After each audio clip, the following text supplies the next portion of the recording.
What is going on, guys? Thank you so much for joining us right here on the podcast. It is April 5th, 2022. I am your, and of course, this is Outside the Brand. Thank you so much for joining us right here on your Tuesday nights, wherever you may be. This is, of course, the full WrestleMania 38 post-show review on Outside the Brand. We will be going over everything that happened the course of this weekend, WrestleMania weekend for 38, both nights here on the podcast. And guys, I have to say, I'm in a good mood after what we got presented for WrestleMania this year.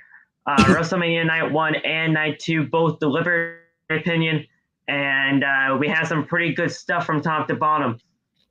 We have a guest here, as always, and we will be allowing him to introduce himself to the rest of OTB and the family in just a quick second. But I just love that when professional is this good as it was last weekend, we can all just enjoy it as professional wrestling fans, and we are all the winners at the end of the day when professional wrestling is that damn good. Cody Rhodes returned to us. All the celebrity matches were pretty damn entertaining, and at the end of the day, when Stone Cold Steve Austin and that glass broke, nostalgia was at its finest, and I couldn't be more happy to see him on the grandest stage of them all with WrestleMania. Night 2 has some great stuff as well with AJ and Edge. They killed it. We had McAfee. He continues to impress me each and every single time he steps foot in the ring.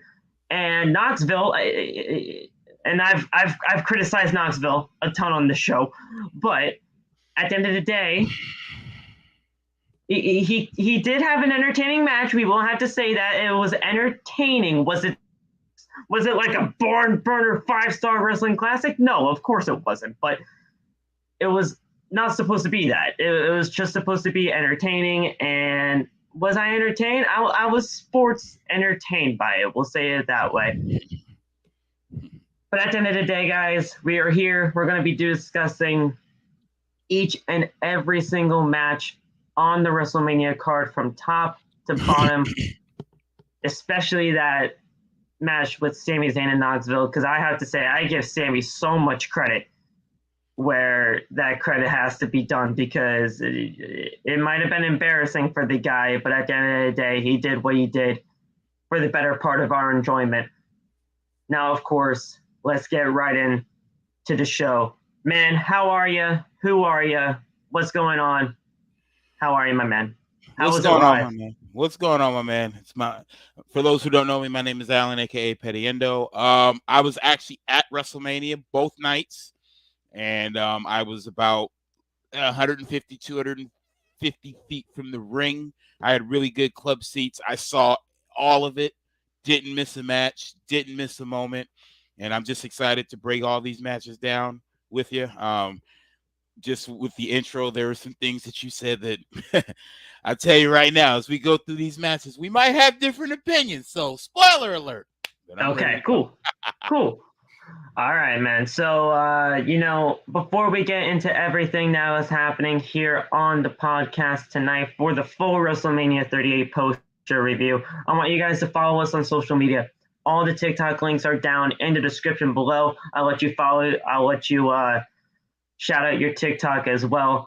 And just getting right into that, you guys can follow me on Twitter and Instagram at PhillyMatt_. Hit that subscribe button down below, as we are so close to 400 subscribers. It's going to be crazy. It's absolutely insane that we are that close to 400 subscribers. We're about, I believe, 12 away. So let's get right into that, man. Let's get that subscribe button clicked. Turn on the bell for all notifications. That way you never miss when we go live, as we are live here every Monday, Tuesday, Wednesday, and Friday for your enjoyment right here on Outside the Brand. You guys can go check out any of the videos that you may have missed on the channel as well.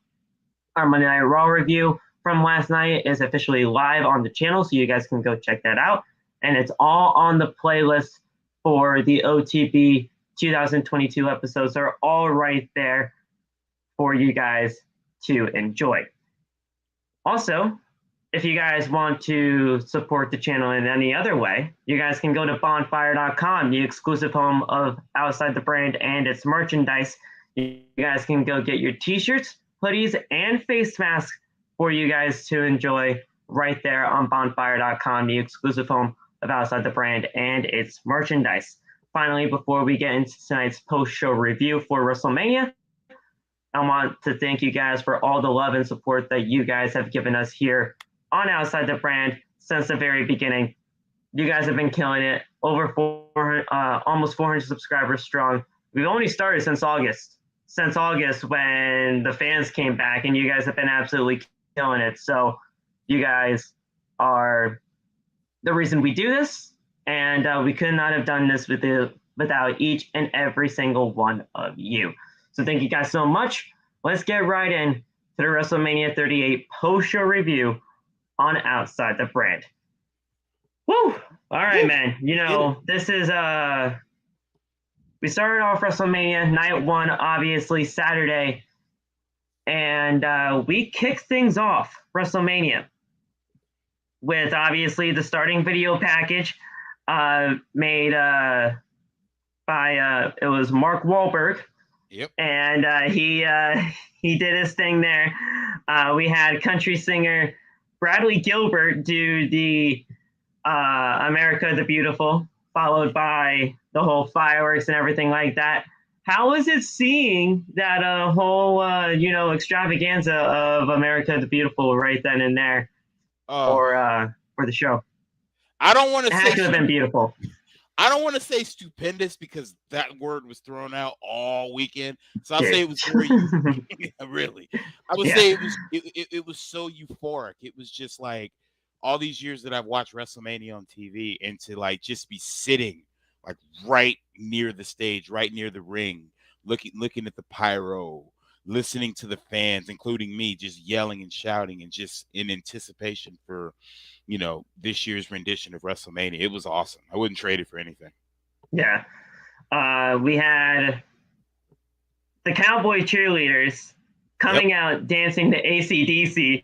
Yep. And they had their thing going. They were going all crazy for it. And we would later see them it wasn't night one, but I believe it was night two when Pat McAfee had his introduction. But yeah, we had that started, and we got right into the first match of the night, which was a SmackDown Tag Team Championship match between the Usos and Shinsuke Nakamura with Rick Boogs. Now, obviously, this match had to be cut a little bit short due to the unfortunate injury for Rick Boogs. I was super happy for him to get onto WrestleMania, playing his guitar in front of 70,000 people in AT&T Stadium. Because let's be real, that's half the gimmick for Shinsuke Nakamura and Rick Boogs and how all of that comes up. But the unfortunate injury with Boogs when he tried to double fireman's carry for both Usos, and the knee just buckled, and I knew as soon as that knee buckled, something went wrong. What happened from your vantage point, because you were kind of close to the ring as what you were saying? Knee injuries are just so unpredictable, but what do you think really happened here? I mean, that all was just so unfortunate. So a couple of things. I was at SmackDown on Friday, so he did that same spot, and I just had this feeling like I just never liked the fireman's carry with two guys. Like, I've just always had that feeling. But I'll be honest with you. When I first saw it, I thought it was a work. I didn't think it was serious at first glance. I thought, it's a gimmick knee injury. I mean, in 29 years, I've seen it plenty of times. I didn't realize it was serious until when the match was, first of all, the match was cut short. And number two, when security came, when the medical team came to get him, they took him through the tunnel under the stage. Right. And that's when I knew something was, because typically if it's a gimmick injury, they go through the middle There you stage.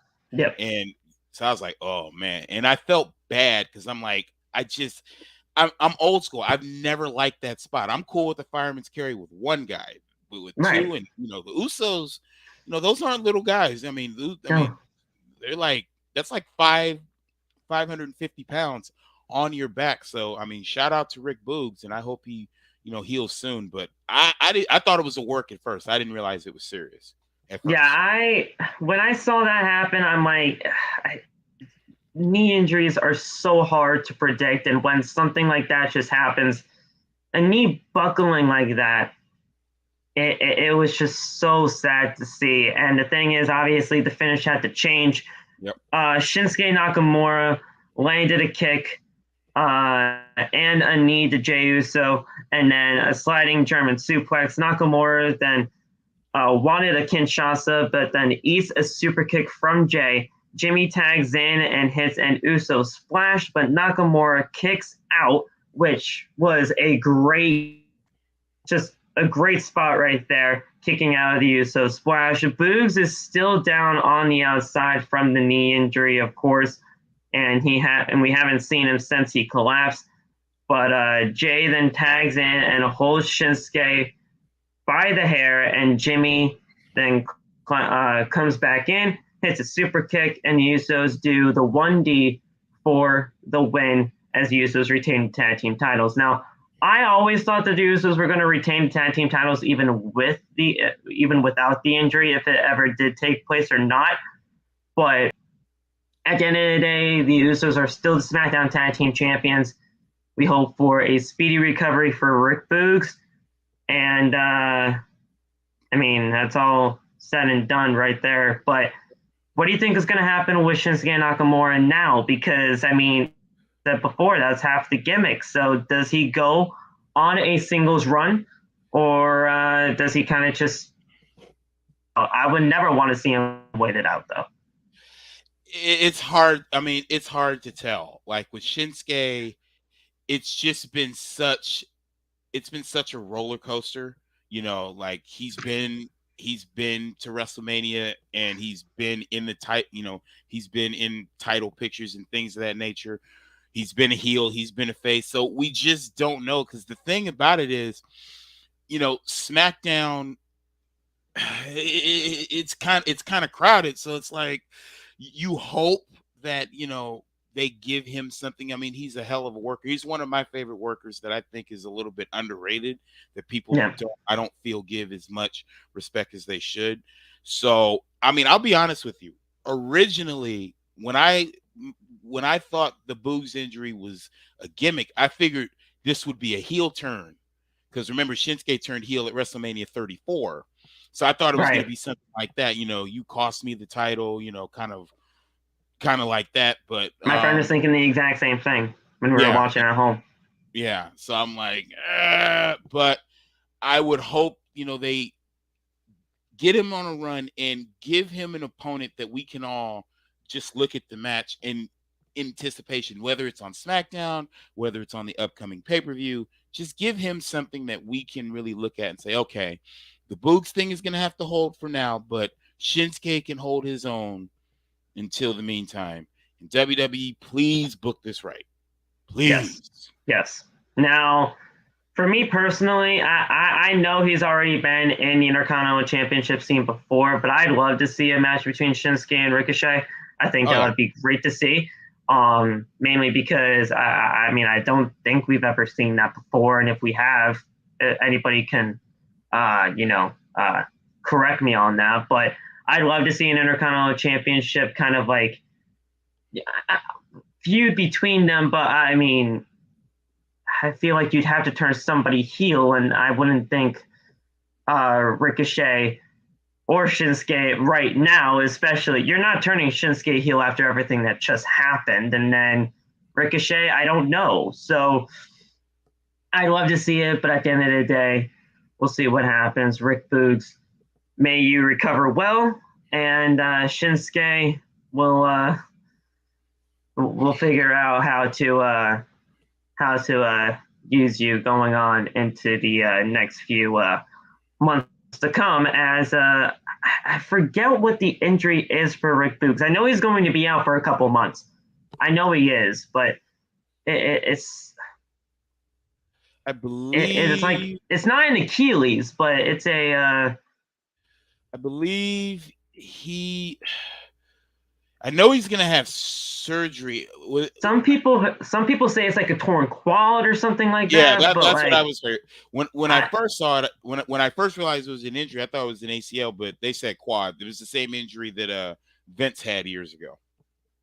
yeah, so I heard it was a torn quad. If it is a torn quad, then he'll be out for a couple of months. But at the end of the day, he will come back, and he will come back strong. Uh, Whether he gets paired back up with Shinsuke again, that's up for WWE to decide again. We then had a video package for the rivalry between Sami Zayn and the American Icon, the whole Jackass series, Johnny Knoxville, and that'll be taking place at night 2 for WrestleMania. Drew McIntyre versus Happy Corbin with Madcap Moss was next. And, Drew McIntyre deserves a lot better. I've always said this. And at the end of the day, it was more enjoyable to me than I thought it was going to be, but at the end of the day, I just feel like Drew McIntyre deserves a lot better. He was the first person to ever kick out at the end of days. Like that finisher has been protected for however long Corbin has been in the company, and Drew McIntyre being the first one to ever do it. It's an accomplishment. I mean, I guess, if you want to call it that, but it wasn't as bad as everybody thinks, but Drew McIntyre was always going to get the win here. Yeah. I mean, the way it was set up, I mean, even on, because I was at SmackDown on Friday, like him coming out at the end, him recapturing Angela, I felt like was just, it just set the stage for the match. Now, I didn't really have a lot of high hopes for this match, but the one thing that really stood out to me in this particular match, and we've seen it in other, matches with him, is just the Drew McIntyre's athleticism at his size. Him doing the classic Shawn Michaels kick up, and just rolling around the ring, and I thought that Corbin did a good job of holding a good pace, because typically with bigger guys, they have to have a different pace than smaller guys, because they don't want to get winded early, whether you're, 250 pounds or 450 pounds. And I thought they did a really good pace. The crowd was into it, especially for the finish. And obviously at the end, with him cutting the ropes, like that was just massive, and like it got a really huge pop. It did. I was like right there. It translated well on TV too. So absolutely. McIntyre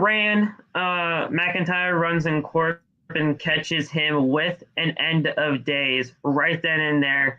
Thought Drew McIntyre was actually going to lose at WrestleMania, but no, Drew kicks out of the end of days, and that's the first time ever anybody has ever kicked out of that move. Corbin is in distraught, and the fans popped loud for it. Like, that was a loud pop there.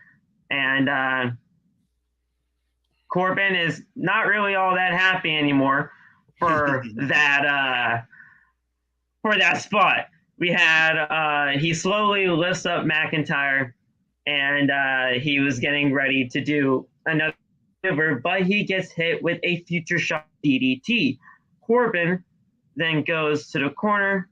Not Corbin. No, that wrong. Something was wrong in my notes there. McIntyre went into the corner. He does the 3 count.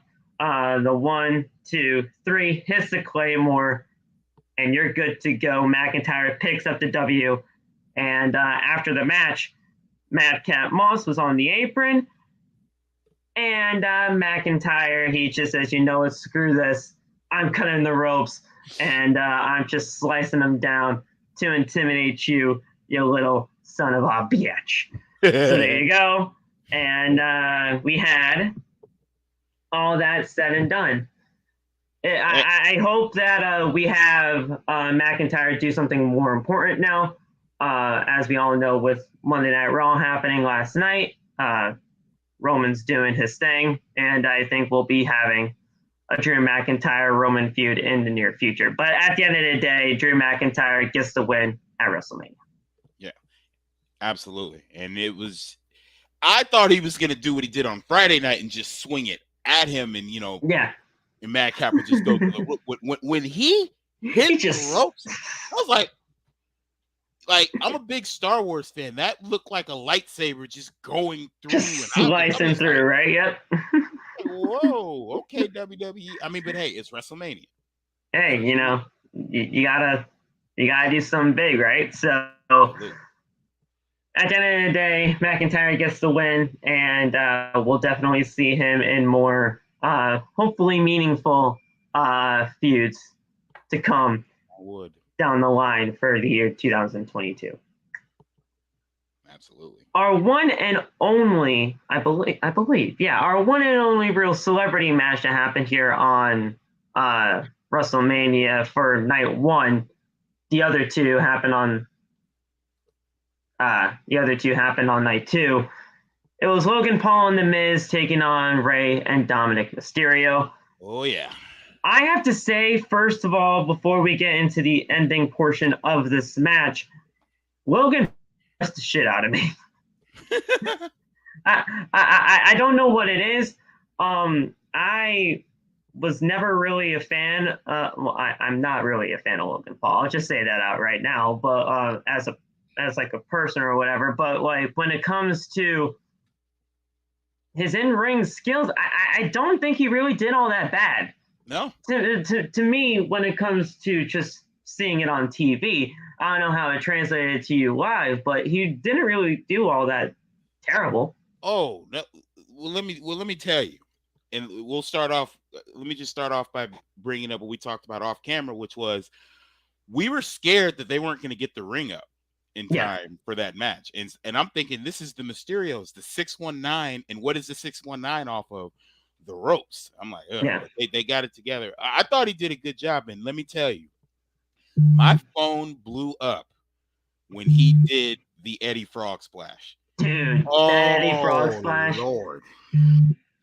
One thing is for sure, Logan Paul knows how to be a fantastic heel, and he did that to absolute perfection. When he did the Three Amigos and then went to the Frog Splash and did the shimmy and then the Frog Splash, bro, he got booed out of the building. And it translated on TV for sure.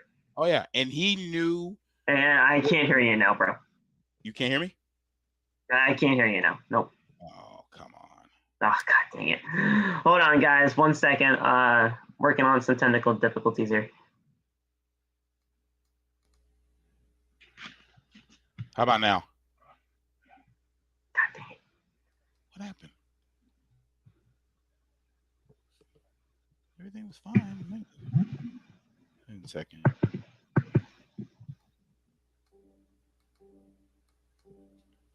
Now, can you hear me? No.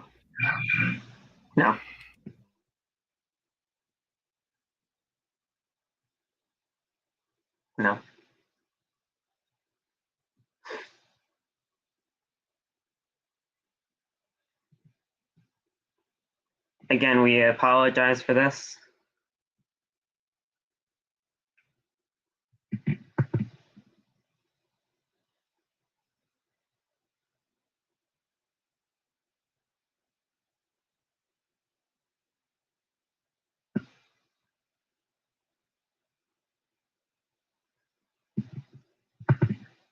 Nothing.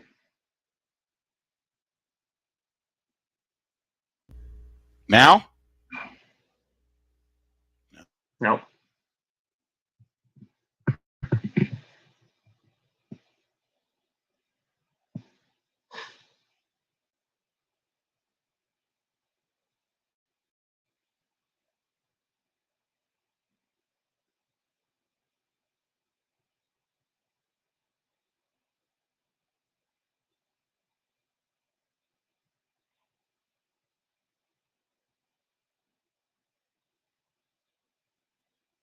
Now? No. Oh, come on. What is going on?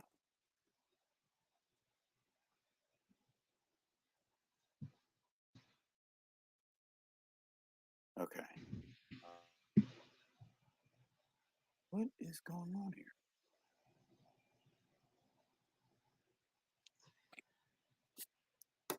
I guess some mic working issues, guys. Hold on 1 second.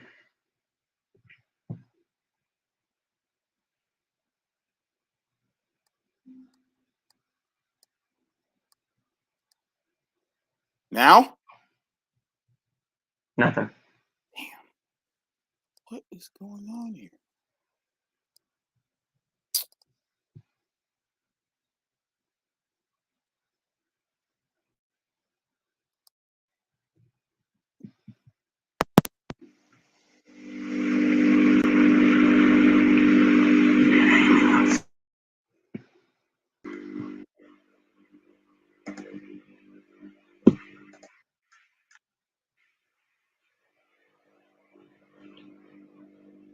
Now? Nothing. What is going on? All right, I'm going to step out for a second. Sorry. It's okay. We'll get this figured out.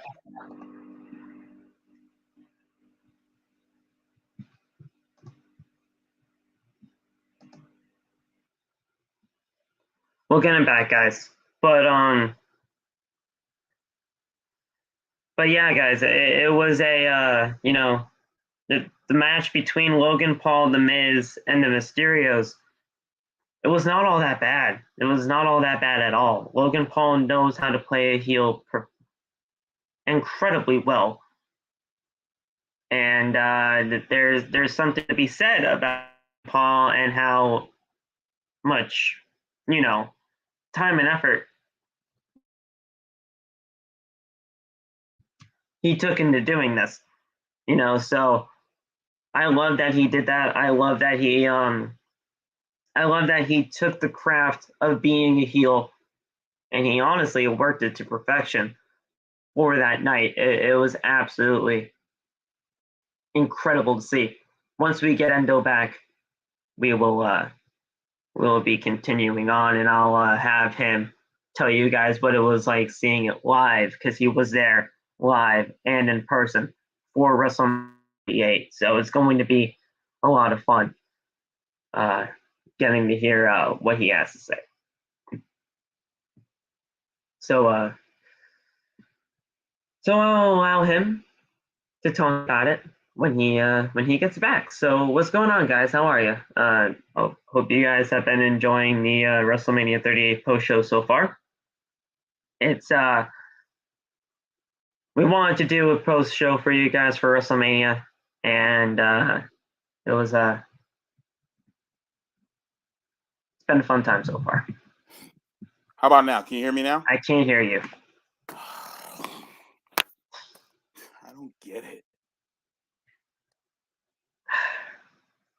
There's nothing on my end or anything.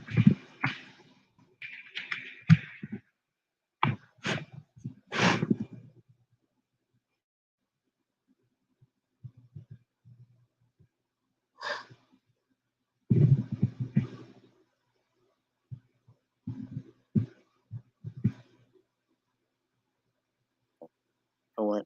Here's something. I hear you now. You can hear me now? I hear you now, yeah. Okay, good. Okay. Sorry about I don't know. I don't know what the heck is going on. It's just a little bit of a sound delay, but I do hear you. Okay. So I mean, we'll see what happens. But yeah, man. I'll switch to. Go ahead. What were you saying? Okay. I was gonna say okay. if this that. Mm-hmm. No, go ahead. Just say it. No, okay. I was gonna. Go ahead. Sorry. Well, sorry, y'all. There's a sound delay. I was gonna say that if this happens again, I'll just go on my phone instead. Maybe that'll be better. Okay. Okay. Okay. Go ahead.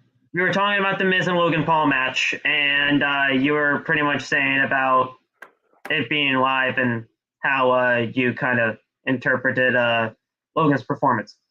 Yeah, and he knew exactly where to look at the camera, and I was impressed with that because most guys in his position, first time in the ring, you're feeling yourself. You're kind of feeling out. So he knew exactly where to look, and I was like, oh man, I gave him a pop for that. I'm like, okay, he knows where to look.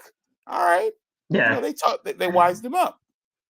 yeah. Logan, he impressed the hell out of me, man. The suplex that he did for the three amigos were not all that bad. He did the frog splash, and the frog splash, it may look simple, but man, when you're jumping off that top rope or whatever, you're trying to get that height or whatever, or you're just trying to uh, just land on your opponent in a safe manner.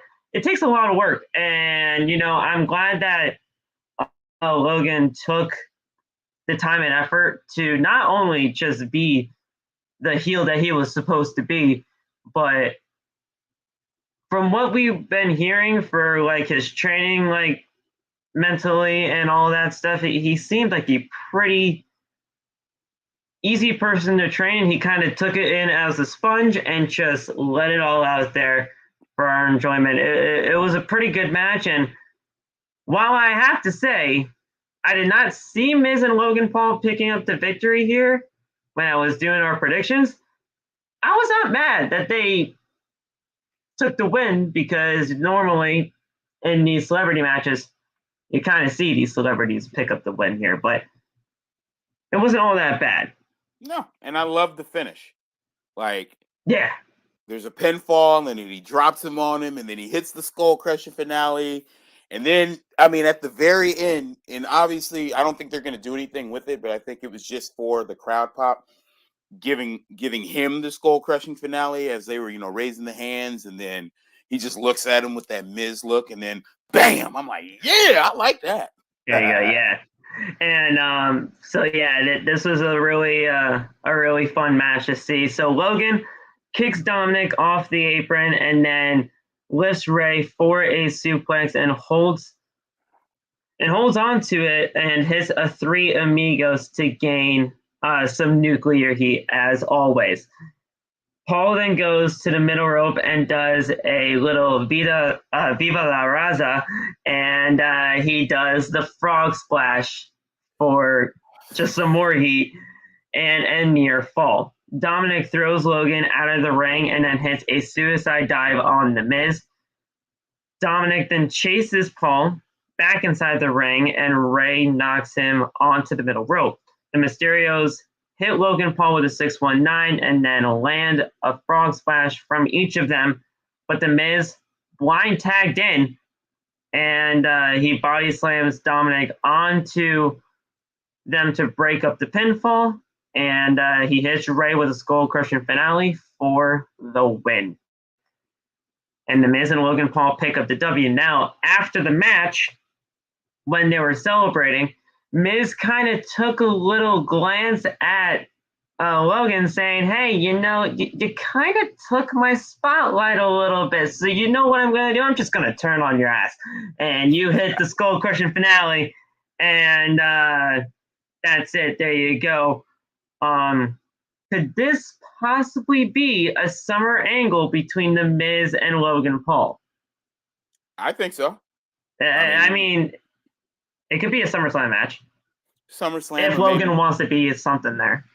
Why not? I mean, the Paul brothers in general are very athletic. So there's nothing that they can't do. Obviously, with WWE, there's a different pace, a different training, and obviously the psychology. This WrestleMania match just showed that Logan, if he hasn't gotten it already, he learned a hell of a lot to get ready for this match. Like, the Mysterios are no easy first opponent. No. For anybody. Like, you and I couldn't do that. So, like, that was very, very impressive. Like, I don't look at the Paul brothers and with all sorts of heat, like, oh, I hate them. Like, I barely pay attention to them. But when you come into the WWE, you come into my ring. I wanted to be like Vince real quick. My ring. And, you got to show out. And he did. So I give major props to Logan. The whole personal hate thing or whatever, just because of the whole celebrity getting into WrestleMania. But then again, that we know why they do it. It happens all the time. But he impressed the hell out of me, and if he ever wanted to come back, I wouldn't be opposed to it at all. Doors open. Stephanie McMahon then made her way onto the stage, and she was thanking the WWE Universe. She was about to just announce something right here for all of us here on WrestleMania. She says that WrestleMania always blows her mind away. The power of everyone coming together from all over the world to celebrate the thing that we all love. And tonight, it's her pleasure to introduce the newest star of WWE, Olympic gold medalist himself, Gable Steveson. Yeah. We just got this announcement for Gable Steveson. He is going to be on the Monday Night Raw roster, as we all know from the draft I would even say a few months ago at this point. He was drafted to the Monday Night Raw roster. This guy is going to be something important, and you guys are going to have to want to watch out for this kid. I've heard from many people that he could be possibly like a next Kurt Angle like thing. I don't know if we can go that far just yet. Maybe Mark Henry. Maybe. Listen, now all we have to do is we have to just wait and see. We haven't even seen this guy yet in the ring, but I'm telling you right now, he looks like a star. He has that star look to him. It's just we don't want him to get overexposed, and we just want him to just get his feet wet. We can't just throw him into the deep end this quickly. So we gotta just see where it goes. It can't be. We just gotta. It's too early to tell yet. So we gotta figure it out. One thing I can say for Vince McMahon and the WWE creative team, when they want to protect somebody, when they want somebody to come in slowly, they do that. Like when they really want to protect somebody, we will talk about a certain somebody later on in the show who they have done that for. So, I think I have confidence in it. So we'll see what happens with Gable Steveson and his WWE career. When that all starts, we then don't technically know, but this announcement pretty much confirms that he's like, hey, you know what, at least it's going to start soon. So we'll see what happens there. It's Raw Women's Championship time, as Becky Lynch has an MCU-inspired video package. And, it seemed a little corny at first, but, I love the MCU. I love all that stuff, so that was kind of cool to see. She comes, and it was just all that stuff. We have Bianca Belair, and she came out in one of the coolest outfits I've ever seen Bianca Belair. And I think this is probably one of Bianca Belair's best outfits that she's ever had on. And she was played out to a what college is it? I'm going to be so upset not knowing the college. I honestly didn't reckon. I just knew it was a marching band and it was an HBCU. I didn't know who it was either. Went from first glance. Now, I'll probably think of it as soon as the podcast is over. But regardless, a marching band from a university was there playing her to the ring, and it was honestly really cool to see on TV wise. I don't know how it was translating live and everything. It was probably even cooler live to see. Dope. It was dope because we could see.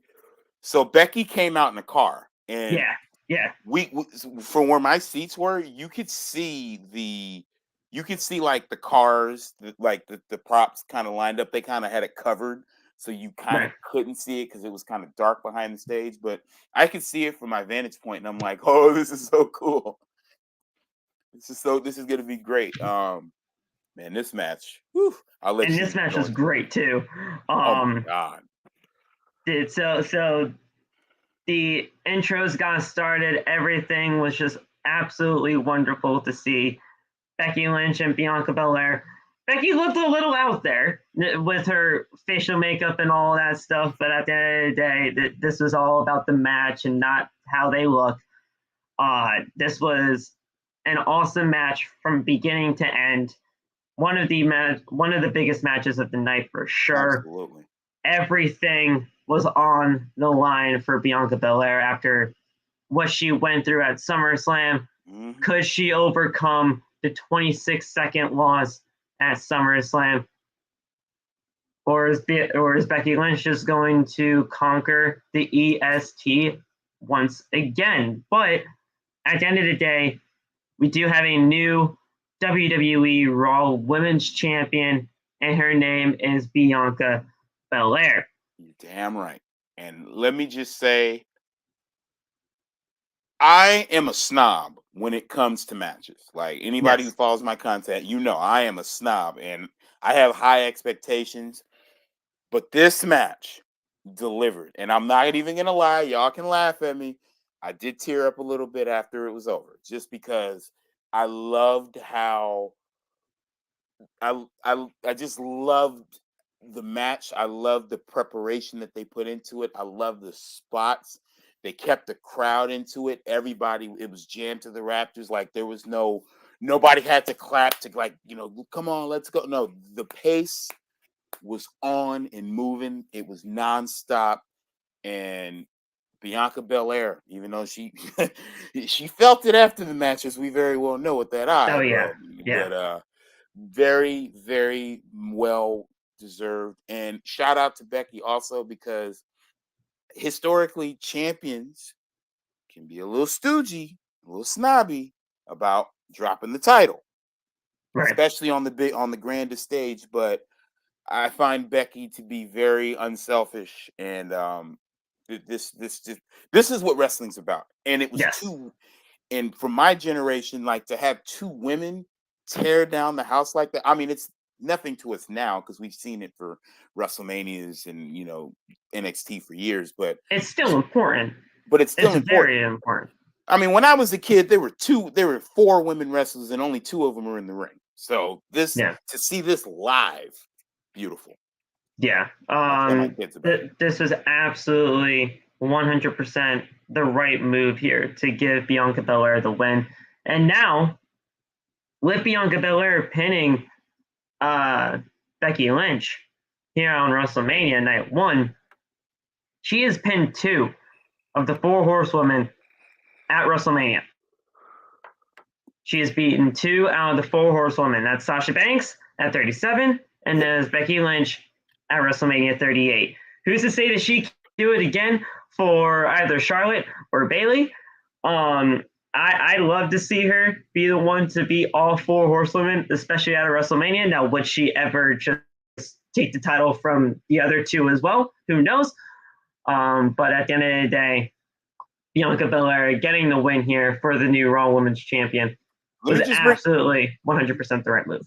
Let me just bring up this point, because we're going to talk about the title unification match later on in the broadcast. But think about this: Bianca Belair, Charlotte Flair, maybe not at WrestleMania, because WrestleMania 39 is a year from now, but unification match?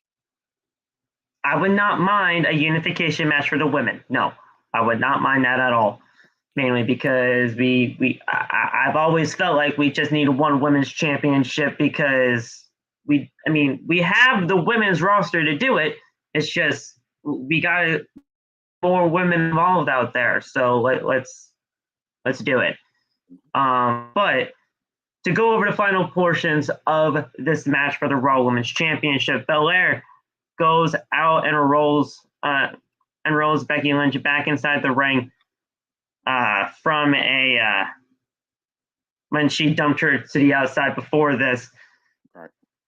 The champion rolls right back out to the other side of the ring.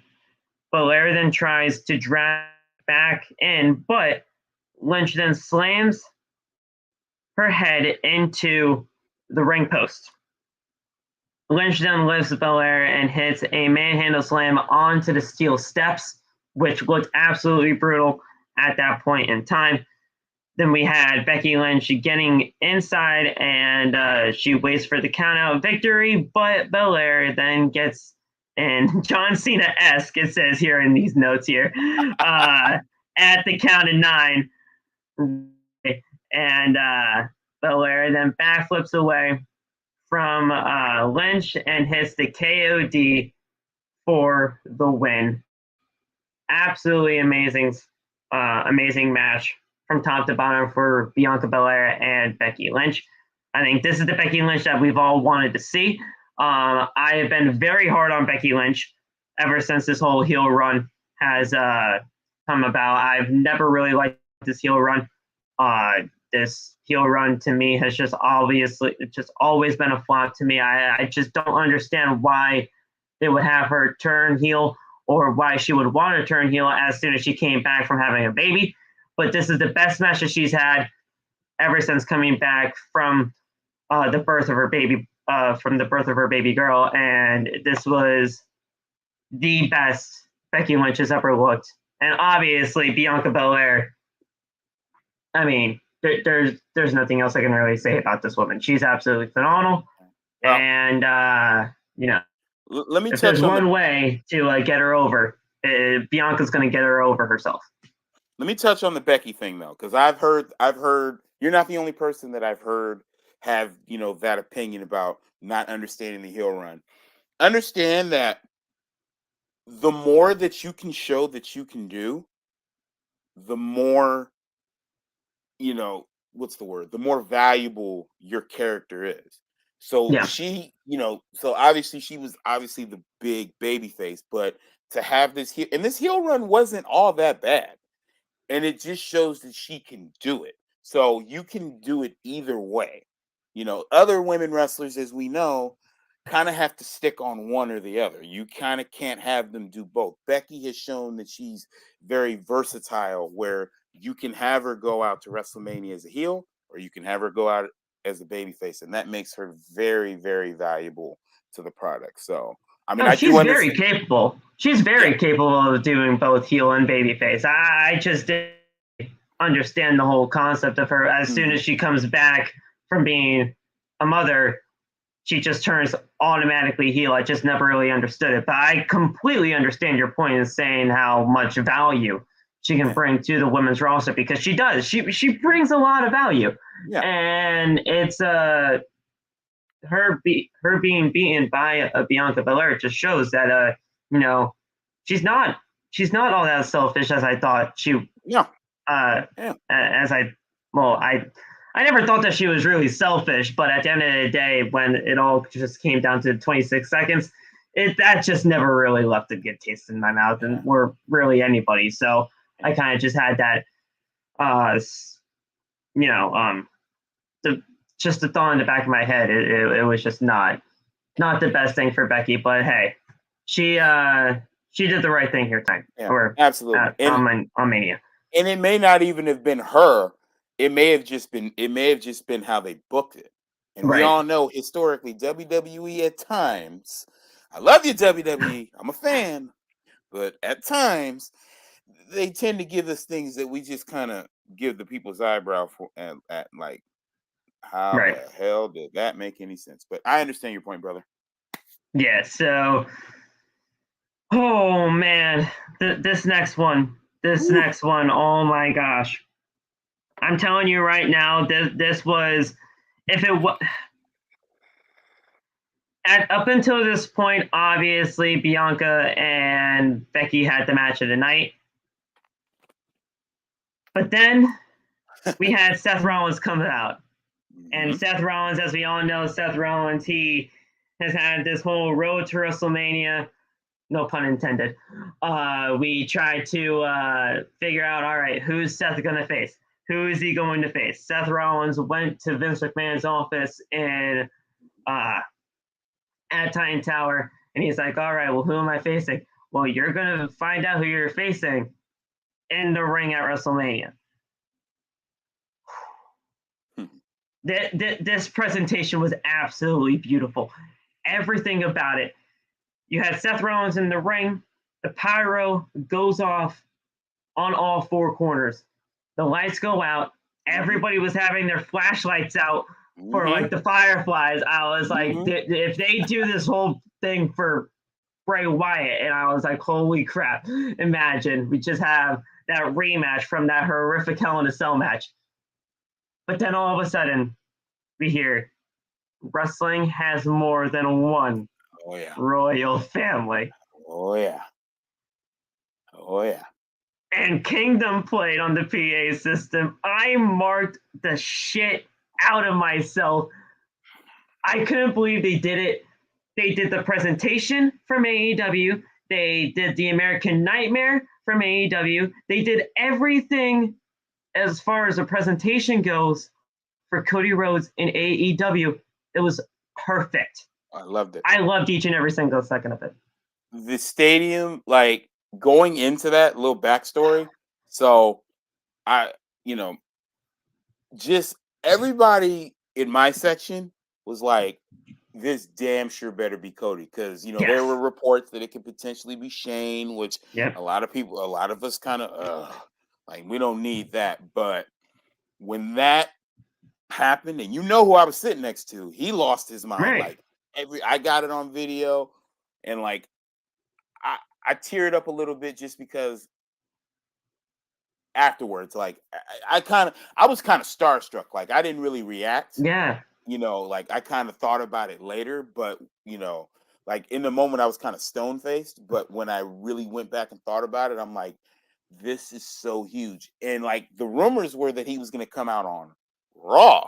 That he wasn't going to be at WrestleMania, but that's how WWE gets you. They, they do this. Like, I think they have people that tell, some of these writers and stuff like that, things they want to hear so that the fans can kind of speculate and this and that. So this was a perfect way to do it.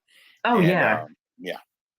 This was just so cool to see, because the man's a founding father of AEW. He had this whole financial backing of AEW. He was an EVP just 3 months ago. Yeah. This guy was an EVP of the other company. And now he's here in the E, and he just had this amazing match with Seth Rollins.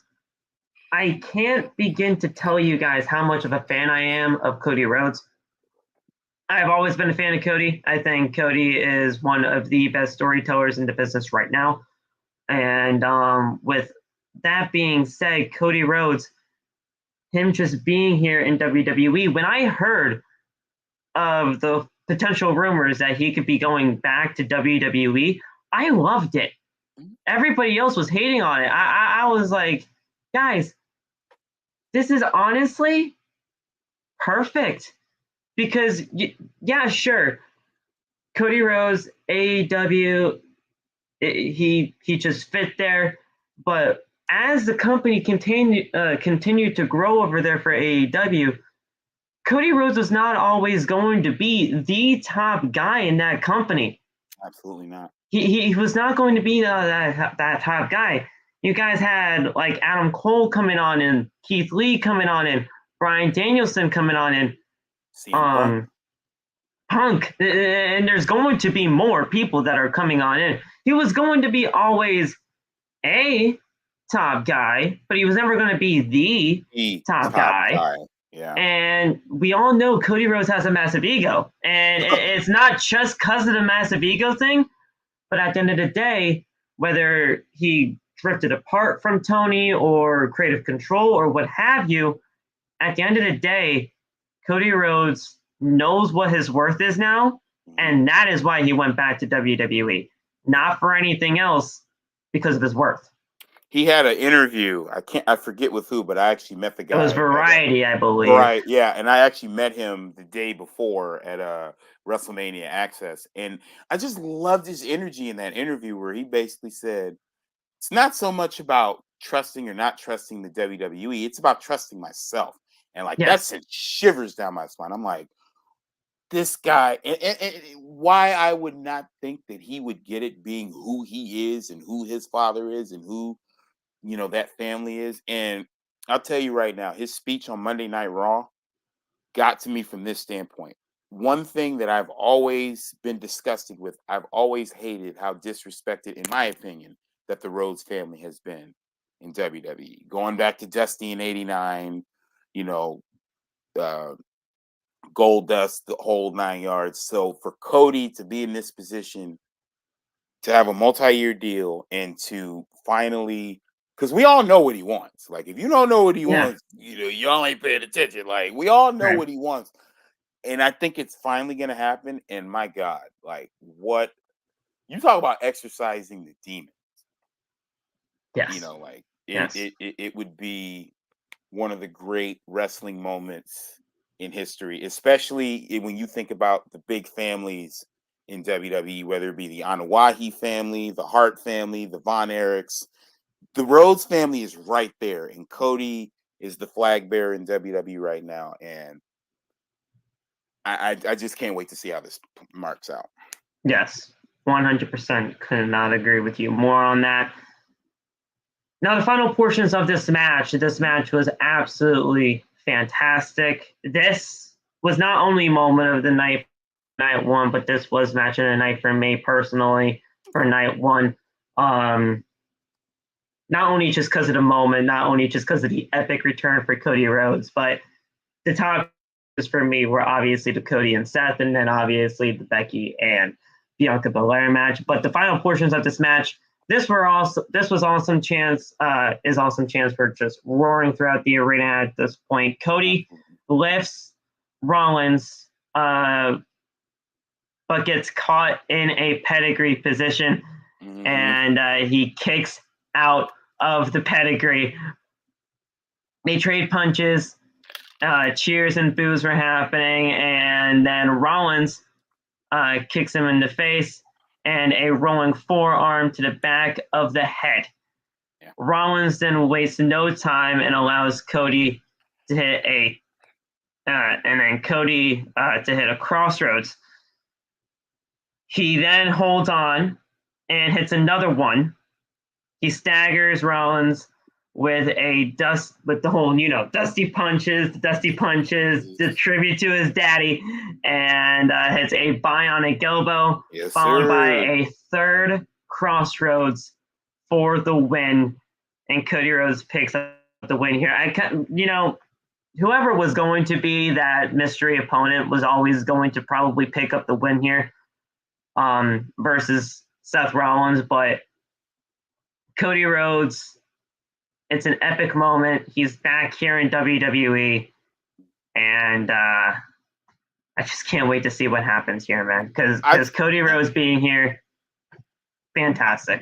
I thought the match was pretty good. I kind of felt like the first maybe 10 minutes or so, they were kind of pacing. Yeah. Because Cody hadn't been in the WWE ring in so many years, and I was kind of fearful of, oh man, is this match going to be flat? And there's a match that did happen on the card that I felt that way. We'll talk about that later.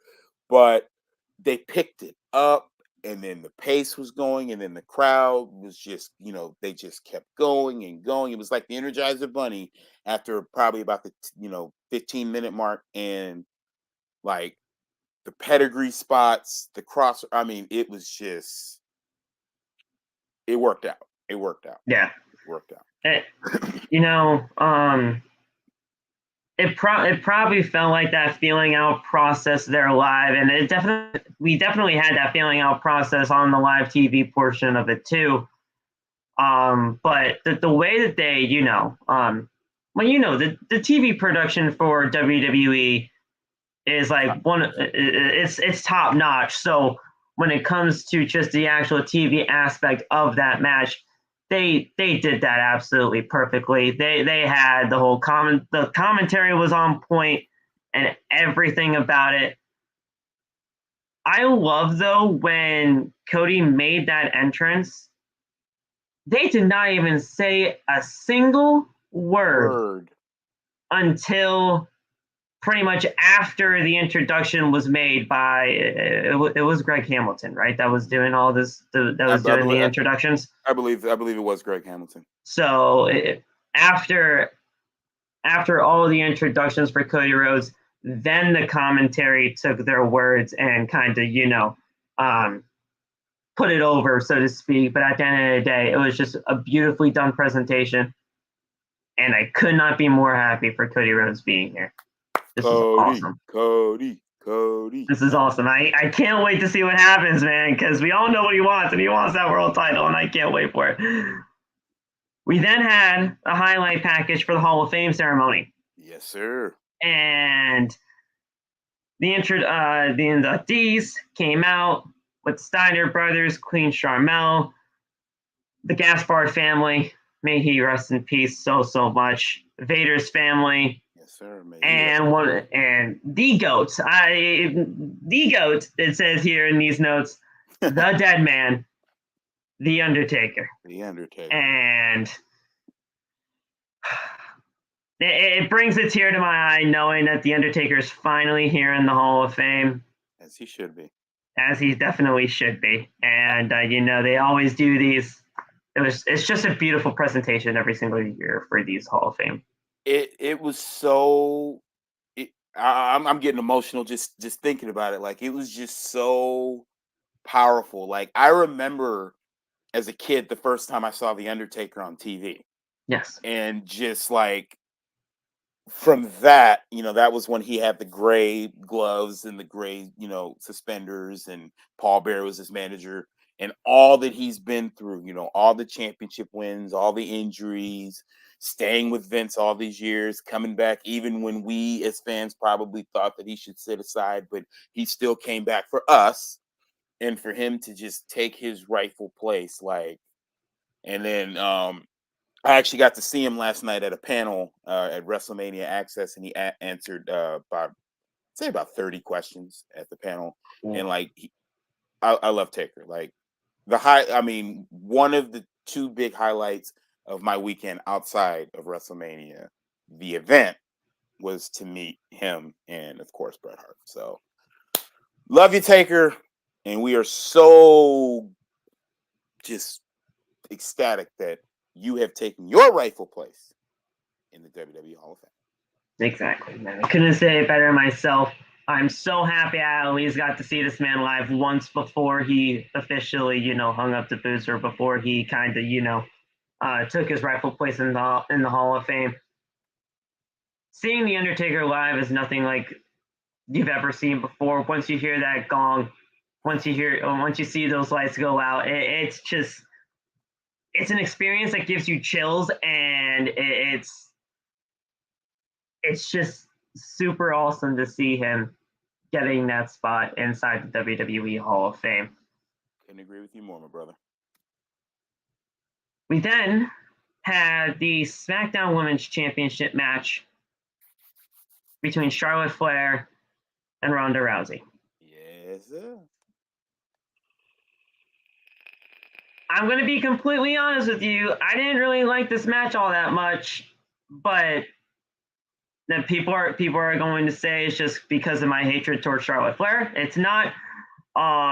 This match just really didn't really pick up for me as I thought it could have if the build was okay for this. I didn't think the build was good heading on into this. But that could be said for anybody. All right. The SmackDown Women's Championship match between Charlotte and Ronda Rousey. Charlotte picked up the win here. I did not expect that. I did not expect that we were going to see Charlotte retain the title. I thought Ronda was going to pick up the win. But what did you think of the match live there? Because on TV, it was okay on TV, but I just didn't really feel it to me.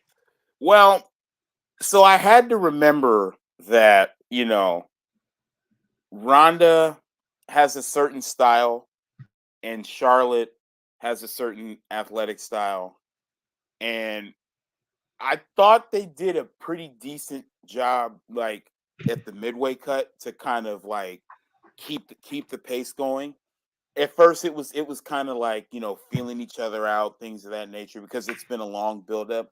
I didn't really. I liked the match in a sense that it told a good story for the majority of the match, in my opinion. I would say the beginning was kind of flat, but the end, I loved the finish.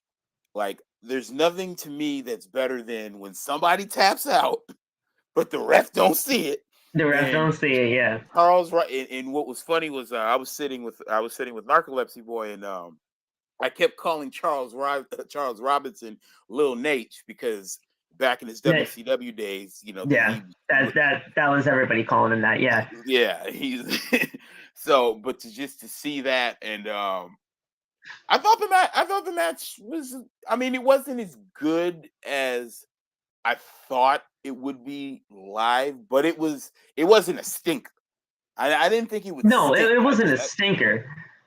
It just didn't really connect to me all that much, mainly because of the buildup and just with Charlotte and Ronda and how they've kind of just been building this thing. It wasn't all that for me. Now, when it comes to the actual quality of the human beings that are inside this match, Charlotte, take nothing away from her. Charlotte is one of the most athletic people I've ever seen in a professional wrestling ring, and I'm never going to take that away from her, regardless of wherever she came from, whether she's a Flair or not. She's an amazing in-ring competitor and an athlete. Ronda, one of the first year in the company for her, it's probably one of the most meteoric rises I've seen out of anybody, in my day.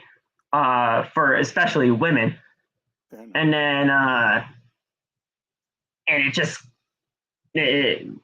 we have the talent here in this match. It just didn't really connect with me all that much. But Charlotte did pick up the win, as you said, when they had Charlotte spearing the referee when Ronda got out of the way. All right. Ronda jumps on Flair and grabs in an armbar, but Charlotte just immediately starts tapping out. But of course, with the referee being down, the referee can't see it. Ronda then realizes the referee is down, and she is trying to wake him up in any way that he can, picking him up and all that kind of stuff. But Flair catches with a big boot, and that's it. The big boot gets the win. 1, 2, 3, and Charlotte retains the SmackDown Championship. Now, with that finish, I highly doubt this is over. I doubt this is over. It's not over. We're going to get something again like this for WrestleMania Backlash. I believe that's our next pay-per-view. As we all know, WrestleMania Backlash is usually WrestleMania it's going to be part 3 now, considering we have 2 nights, but we'll see some rematches from WrestleMania here on WrestleMania Backlash, and this is obviously going to be one of them. Absolutely. So, absolutely. But it was kind of fun from a fan standpoint in the crowd with the submissions, the ankle lock, the figure 8, because the crowd was really into it, because it was like, she's going to tap, she's going to tap, she's going to tap, she's going to tap. Yeah. So, and then Charlotte did tap, referee didn't see it. Go figure. Plus the whole build-up, the thing was like, oh yeah, I'm going to be the first woman to ever tap out Charlotte Flair. No, you're not. No, you're not. No, you're not. What was that? And then she messed up. I believe she even messed up calling it the SmackDown Championship in a promo on Friday Night SmackDown when she was supposed to call it the SmackDown Women's Championship. I'm like, do you not even know what you're talking about here, Ronda? Please, do you not know what you're talking about? Do you even want to be here? It's like Ronda Rousey. She kept falling asleep through promos. I swear. But at the end of the day, she lost, and Charlotte is now still the SmackDown Women's Champion. I couldn't believe it. Ronda Rousey. Go with Ronda Rousey. I'm stealing that from you. I might even Photoshop her on the Pokemon Drowsy now that you. Ronda Rousey. Yes, there you go. Let's see it. Okay. I got you. Now, we have a video package for Bobby Lashley and Omas, which will be taking place tomorrow night, on night 2 of WrestleMania. And they announced the rest of the night 2 card. But then we had the KO show segment happen next. Oh boy. Oh boy, and this was really cool to see. Owens makes his way to the ring as he just looks fired up and ready to go. Owens lifts up the microphone, but the whole arena just keeps chanting, Austin, Austin, Austin. Owens welcomes us to the main event of WrestleMania, the KO show. He says that we all know, he said a lot of rotten things about Texas and Steve Austin. And he reiterates them that the fan just some things about Texas, and they just chant, what? I was one of those people, by the way. Oh yeah. You have to do the what stuff. What? Owens then says he may have gone too far, and he wonders if he should apologize. So he wants to sincerely apologize to every Texan for telling the truth about this pathetic state of Texas. It's even worse than he remembers. He says that he gets the feeling that fans are getting eager and they just want the guests to come out already, but he'll do it when he is ready. Tonight is the worst role model in the history of WWE, a man that he used to look up to, but he is going to look at him tonight and tell him that he just plain sucks. And he won't do a damn thing about it, because he knows that if he doesn't show him the proper respect, he will hit him with a stunner and pour beer all over his stupid, bald head. Owens then says that he is not quite done yet, but then the glass shatters. And man, when you hear that glass shatter, it's go time, baby. And let me tell you, I recorded that, and like I'm jittering. I'm like in anticipation because I don't want to miss it. And when I heard him say that last part, like I'm gonna keep going, I'm like record, and then and I had an Austin 316 shirt on that night too. I was just like, oh my God, there he is. And then he came out, and then he went back and he came out with the 4-wheeler. I'm like, oh my God, it's Austin. It's Austin. Man. So Owens comes out and he poses to the fans, but then he goes back up the ramp and stops, and he just walks back again to find the 4-wheeler, and he goes down with it. He's riding down with it, having a good old time. Owens starts laughing, and he says that he realizes he shouldn't have even come down. Austin then comes back. He comes back with the ATV. Sorry about that. The fans chant for Austin, and Owens tells him not to encourage him.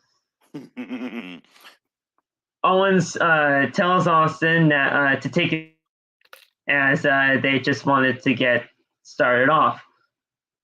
Owens tells him to calm down. He says that he does not want to fight. He just wants to have a nice chat. They both sit down, and Austin gets on the microphone. Owens thinks that he's just coming down here to just have a little chat. No, that's not happening with Stone Cold Steve Austin. He sits there looking like a jackass and runs down the great state of Texas. Austin calls him a stupid son of a bitch. And there's only one way that this could end. Owens then says that he doesn't see what's so great about it. It's hot as hell around here. It's a flat and uninspiring state, not like Canada. You have to do that. Yeah. And the people wear dumb hats and stupid belt buckles. You can tell which fans are Texans by how dumb they look. But it's fine. They can move anywhere. He feels out Austin. He feels for Austin because if he had to grow up in the state of Texas, when he could have just moved to Mexico, I was like, bro, what are you doing? He's like, it's right there. You could have just moved. You could have just moved. And I'm gonna tell you straight up, there were some Texans sitting in front of us, and I'm not gonna lie to you. Some of them were laughing at this. Like, it was the majority of them were getting heat, but some of the Texans in there who were actually wearing cowboy hats were actually laughing. So I'm like, this is great. This is great. Hey, I mean, I guess well, Owens is no slouch. He's gonna be doing everything he can in order to get whatever he has to say over, even if he's a heel for this. Austin says, listen, in 5 seconds, Owens is going to get 75,000 plus people to be calling him an asshole. Owens then, and not to be so stereotypical, not to be a stereotypical crude Texan, that he could be more like him, a good-mannered Canadian. Gotta love Look, that. He lied to Austin. He didn't want him to come out here just to have a little bit of a chat for the talk show. He wants a fight. In fact, he wants a match right now. He knows it's been 19 years for Austin. His knees, his neck, and back are all screwed up, and they were all screwed up back then. But other than that, he's fine. Right? I mean, other than that, he's fine. So you have no problem with having a match, so you have no excuses. He wants a no-holds-barred match right now. Austin then stares at him, and Owens says that Steve knows that he can't beat, quote, big, beautiful bastard KO. And he's right. So if he can't fight, get the hell out of here and go back to your stupid little ranch. Talk about saying a mouthful. Oh yeah, for sure. The fans chant for Austin as he looks contemplative. Austin says that he had his first match ever in Texas. He's gonna have his last match ever in Dallas, Texas. Right here. And if you want me to have a no holds barred match with Stone Cold and Kevin Owens, give me a hell yeah. And they do the whole hell yeah. Don't forget he called him a sack of shit. Oh yeah. The referee commence running down the holy shit chance we're on, calls him a sack of shit. And the match is on. No holds barred match. This lasted about 13 minutes. Yep. And this was not bad. It seemed as Stone Cold went on through the match, it seemed like he was only getting better. Yes. I don't know what it is. When he was doing the mud hole stomps on Kevin Owens the first time, I don't know what it was. It came out on TV. It didn't look like all that strong to me when he was doing the first mud hole stomps, mainly because he was probably either protecting his knees or whatever, what have you. But at the end of the day, when he was going through the match, Stone Cold kept getting better and better and better. He took bumps in this, and he was not bad at all. I honestly thought that the mud hole stomps, the original ones, he did that on purpose Yeah. because it was like, you know, I'm gonna give him a couple of soft mud hole stomps to make it look like, you know, I ain't still got it, and then I'm just gonna. It's like wine. Wine gets better with age, and then I'm gonna tell you the highlight for me when he took that suplex, bump on the floor. I was like, and I'm like, well, hey, it's your last match. You'll feel it later, but it's your last match. Go for it all. And he was drinking beers throughout the course of the entire match. He was doing the whole. I believe he did the IPAs first for the Broken Skull IPAs, and then he switched into the. He switched into this. I'm not that much of a beer drinker, so I don't know what he did. But he was switched from one to the other throughout the entire match, and it seemed like every single beer that he had, he kept getting more energy, and he kept going and going and going. This match was fun, though. This match was fun. It was no holds barred. They went through the crowd. They went through everything. And at the end of the day, you had Austin walking Owens back down the ramp and throws him. He grabs more beers and gets in the ring. Suddenly, Owens catches Austin with a stunner, and he covers the rattlesnake, but he kicks out. Owens is pissed off, and he goes to the outside for a steel chair. He looks to hit Austin, who ducks, and KO hits the top rope, and he also hits himself in the head with the steel chair, and the process causing the chair to bounce back and hit him in his own head. Austin then catches him with a stone cold stunner and pins him for the win.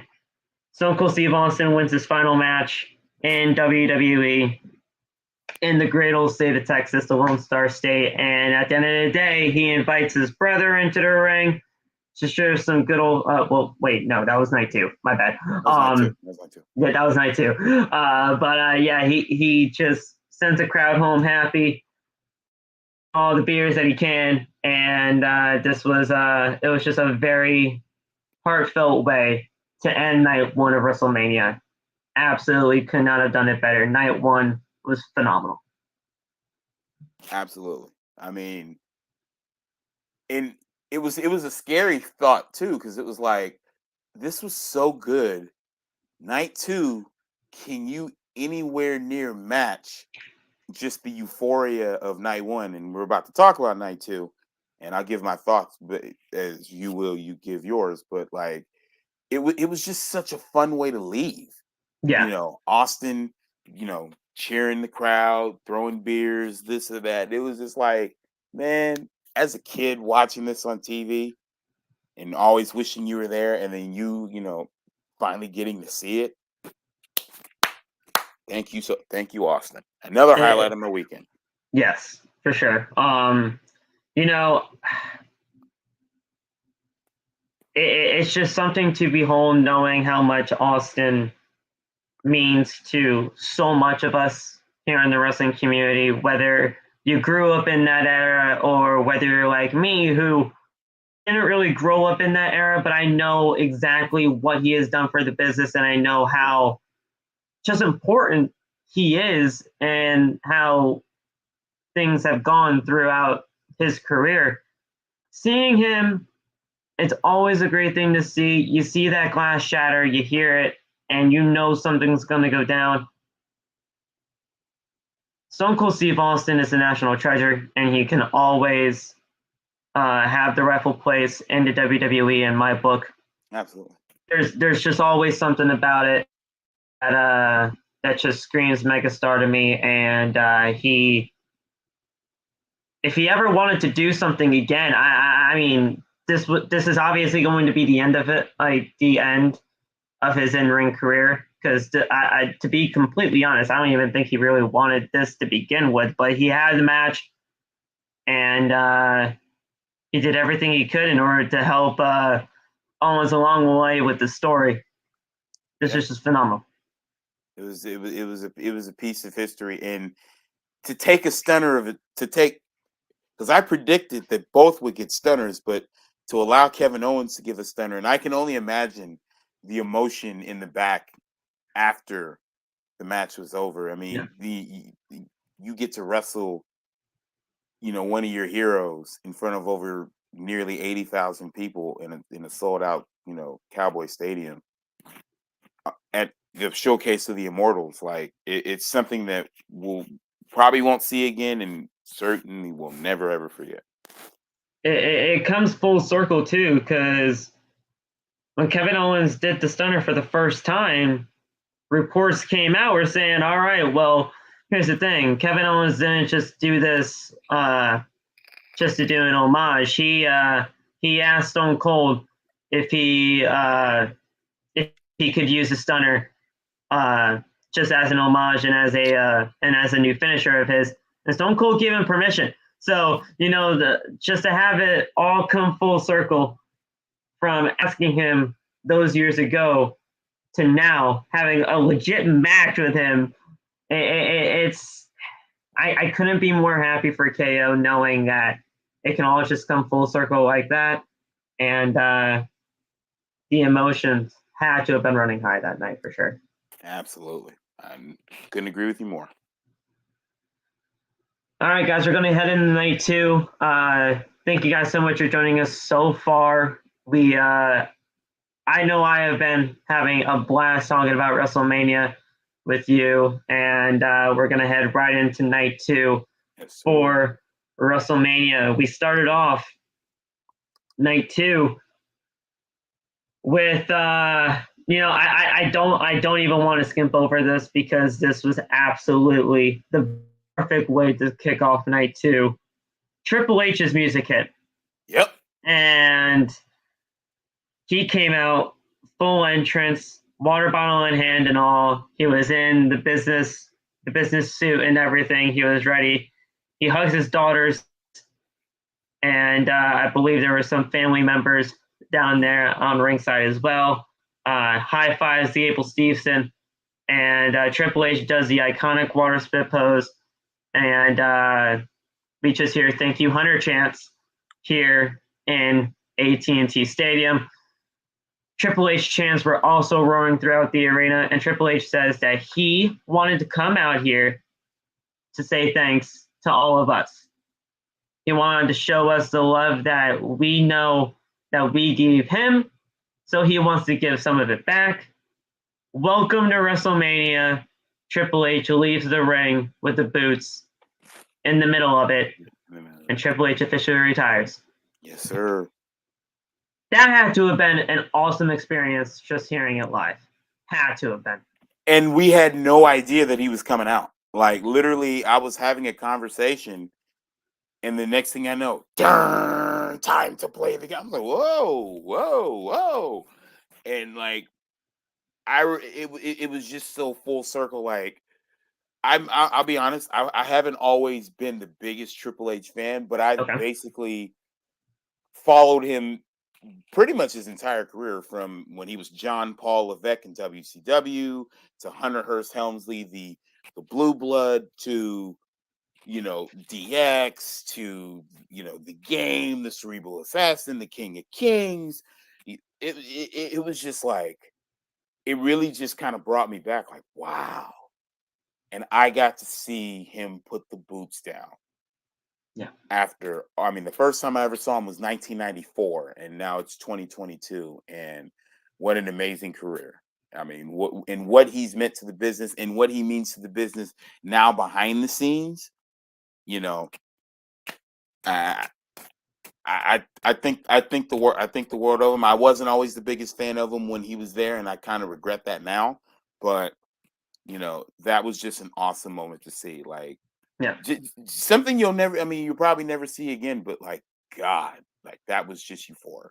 I'm gonna use that word a lot.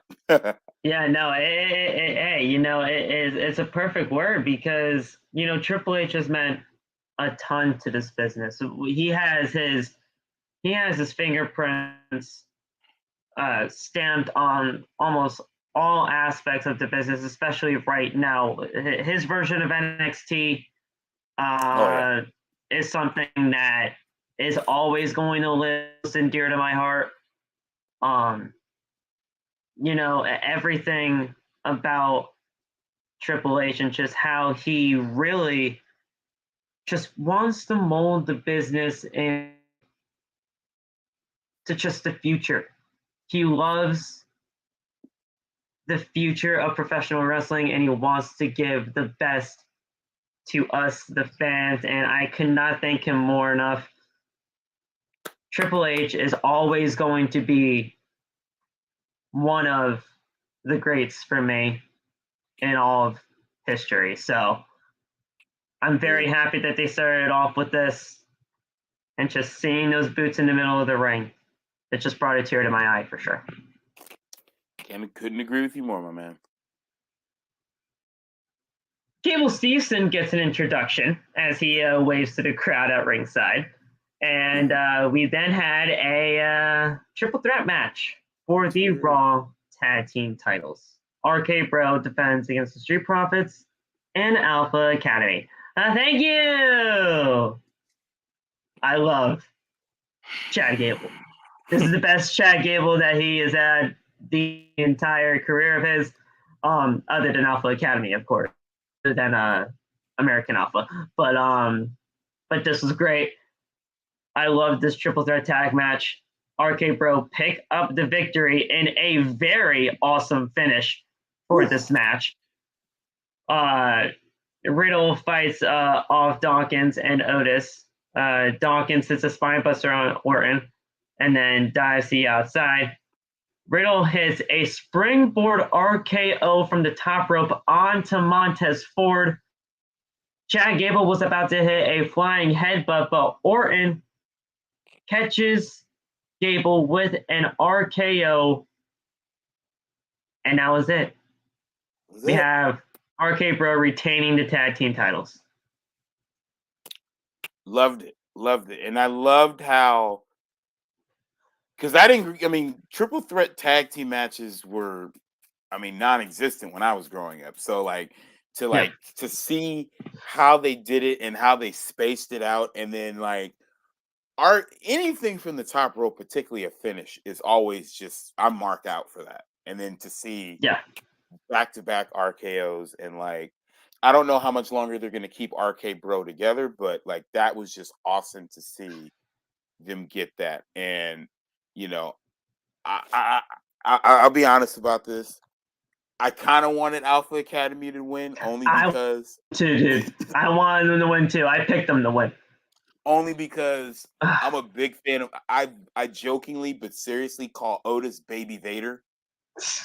Okay. Seriously, I can see it. Yeah, if you see, if you see some of the moves, including, I still call it the Vader bomb. When second rope, and it's just, he has that. All he's missing is the mask. He has that same build, and I was just like, wouldn't that be cool for Alpha Academy with this Baby Vader specimen to win on the same weekend that Vader went into the Hall of Fame? But hey, RK Bro got the win. I got no problem with that. It was a hell of a finish. I'm a big Randy Orton fan. We root for the same hockey team. He's somebody else that I think the world of, and I love his contributions to the business too. Yes. Second generation, of course. Orton and Riddle, they are a phenomenal tag team together. I think when they first started off, I was hesitant because, let's be real here. These were two singles guys. We really had no idea what the heck these two characters were going to either mesh well or what have you. But then I started to realize what the heck this tag team was all going to be about. And this is all about Riddle. Yeah. This is all about Riddle, and this is all just Randy showing everybody that Riddle can be a top guy in this company if they just play it right. Now, when it comes to this whole, when are they breaking up? Are they going to break up now? Are they going to break up now? I always thought, hey, you have him lose the championships here at WrestleMania. You have Randy or Riddle. It just depends on who you talk to, whether one of them turns on the other or have you. I would always have Randy turn on Riddle because I feel like I just feel like Riddle wouldn't be able to. I feel like Riddle could pull off the heel, but Randy as a heel, there's just nothing better.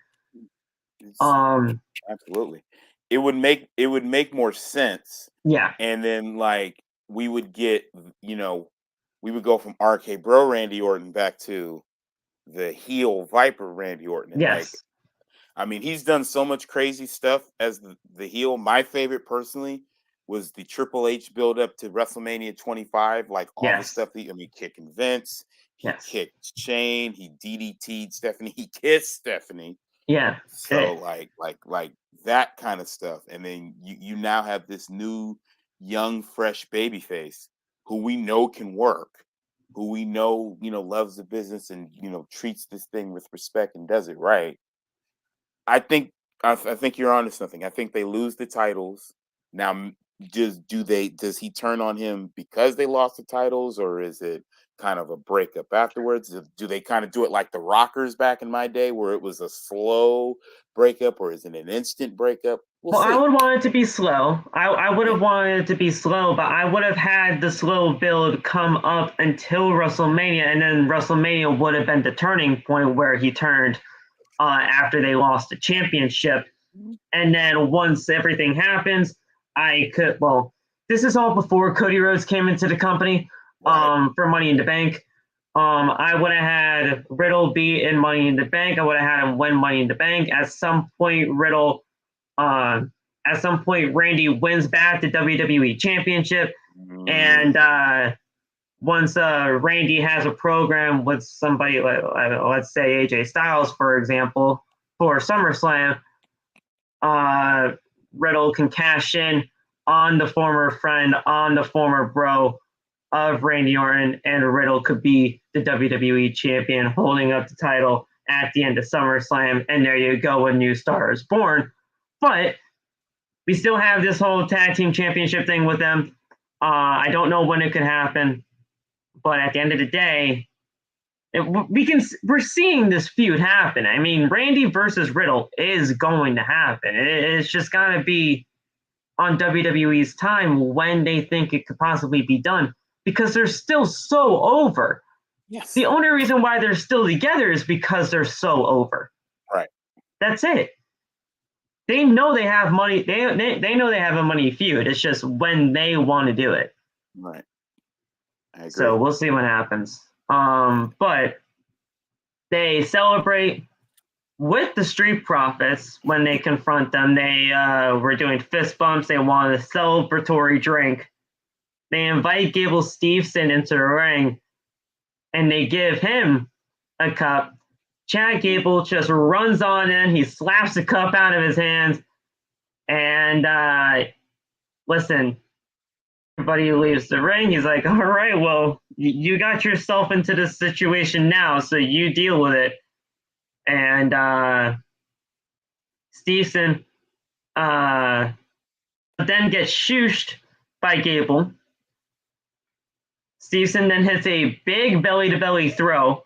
And RK Bro watch at ringside with the Street Profits as they, they just have their own little party on the outside of the ring. Gable Steveson with that belly-to-belly throw, though, that was a big pop, and I heard that pop, and they're trying something here with Gable, so we'll see what happens. Yeah, I mean, it was good because you got to see him perform a spot. I mean, because on the grandest stage, and he's already been introduced.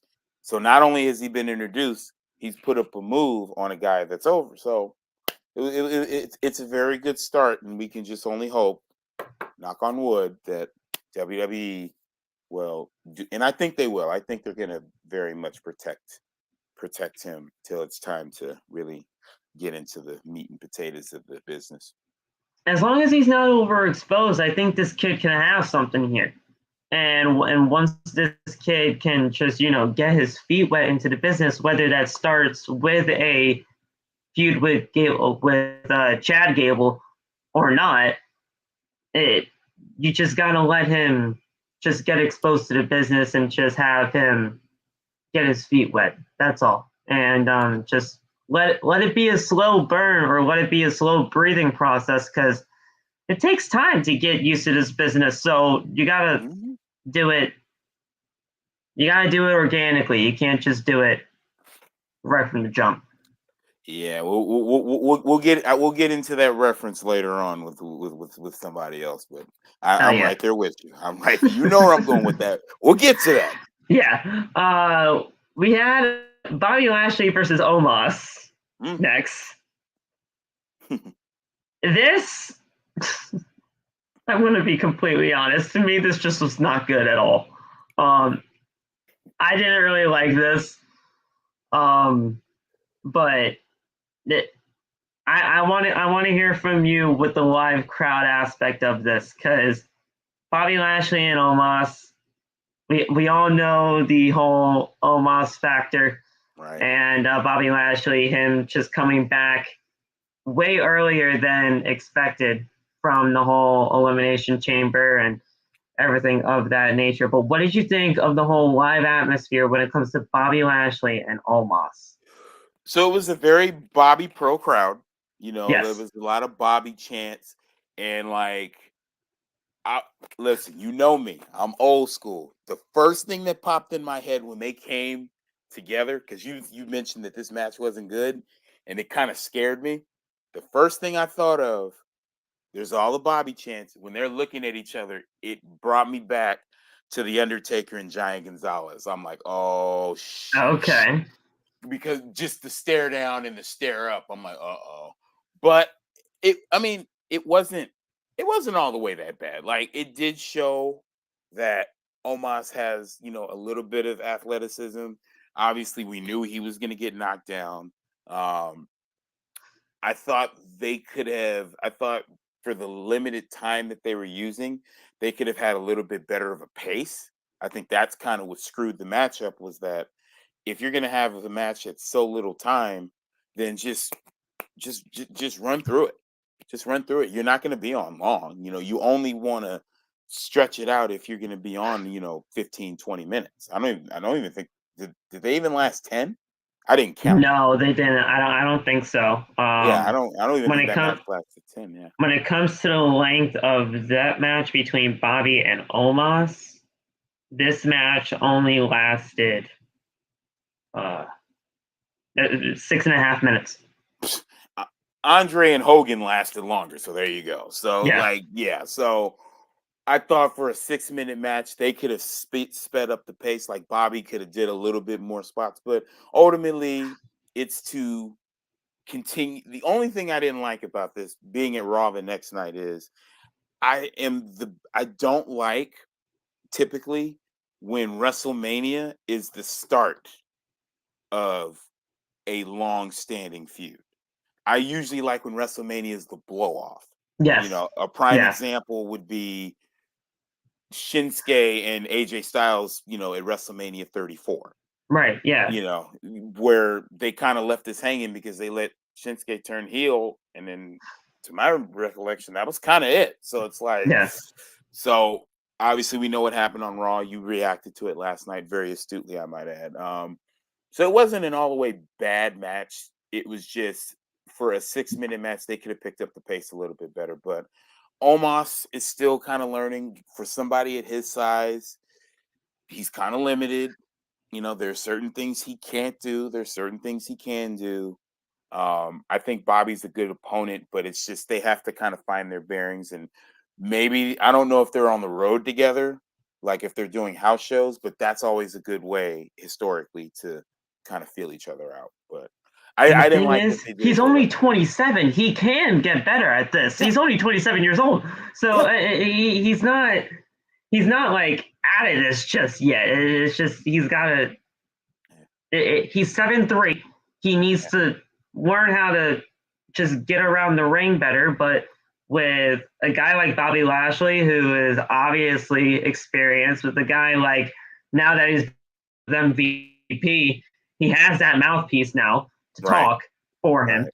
And I think it could only get better for Omas if they just choose to give him the opportunity to let him learn, because again, it's a learning curve when it comes to this stuff, and he can only get better from here with the people that they're trying to surround him with.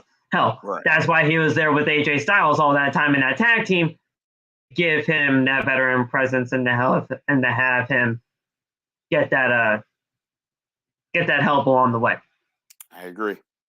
So almost. Well, there was a spot in this match. I just want to talk about this spot, and then we'll get into the final portion of the match. There was a spot in this match that had me terrified for Bobby Lashley's life when he threw him into a corner. When he threw Lashley into a corner, and it looked like Lashley almost hit the back of his head on that turn on. I think it was the ring post actually. Mm-hmm.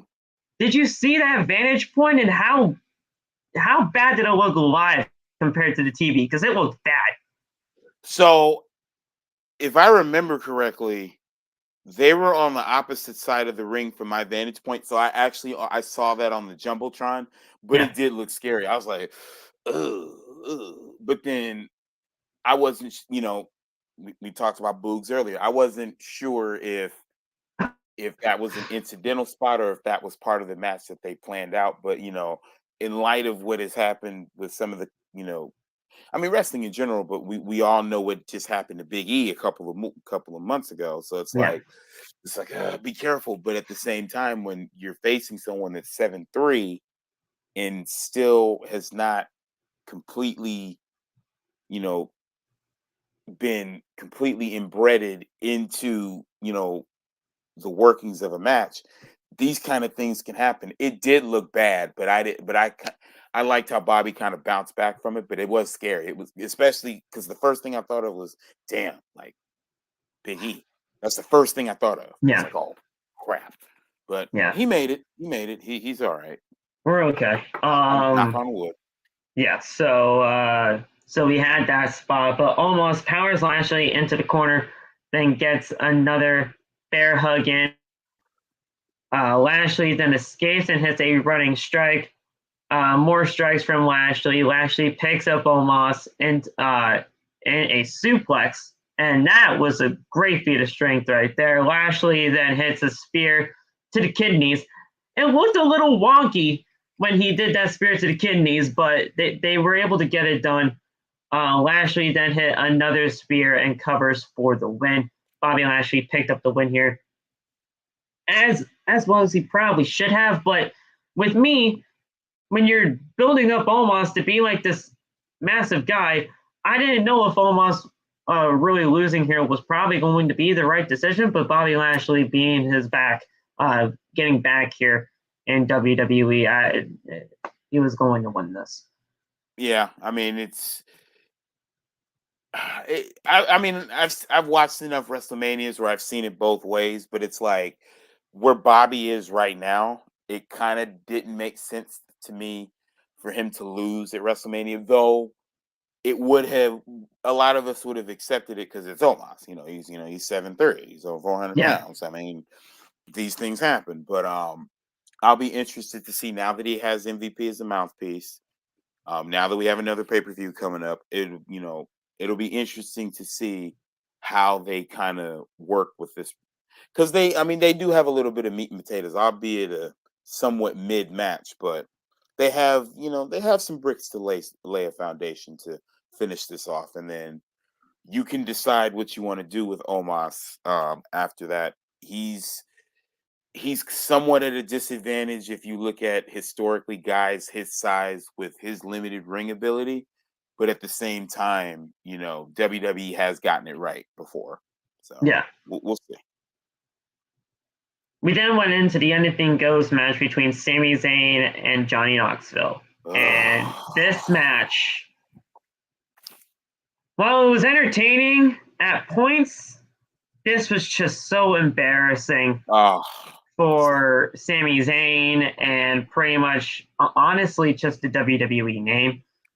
I'm going to be completely honest. I've never seen a fucking Jackass movie in my life. I've never seen one. And, I think Johnny Knoxville,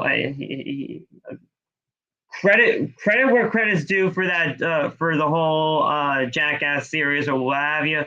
But this is just another D-list celebrity here that's just taking up something. And I give Sami Zayn credit for taking this shit.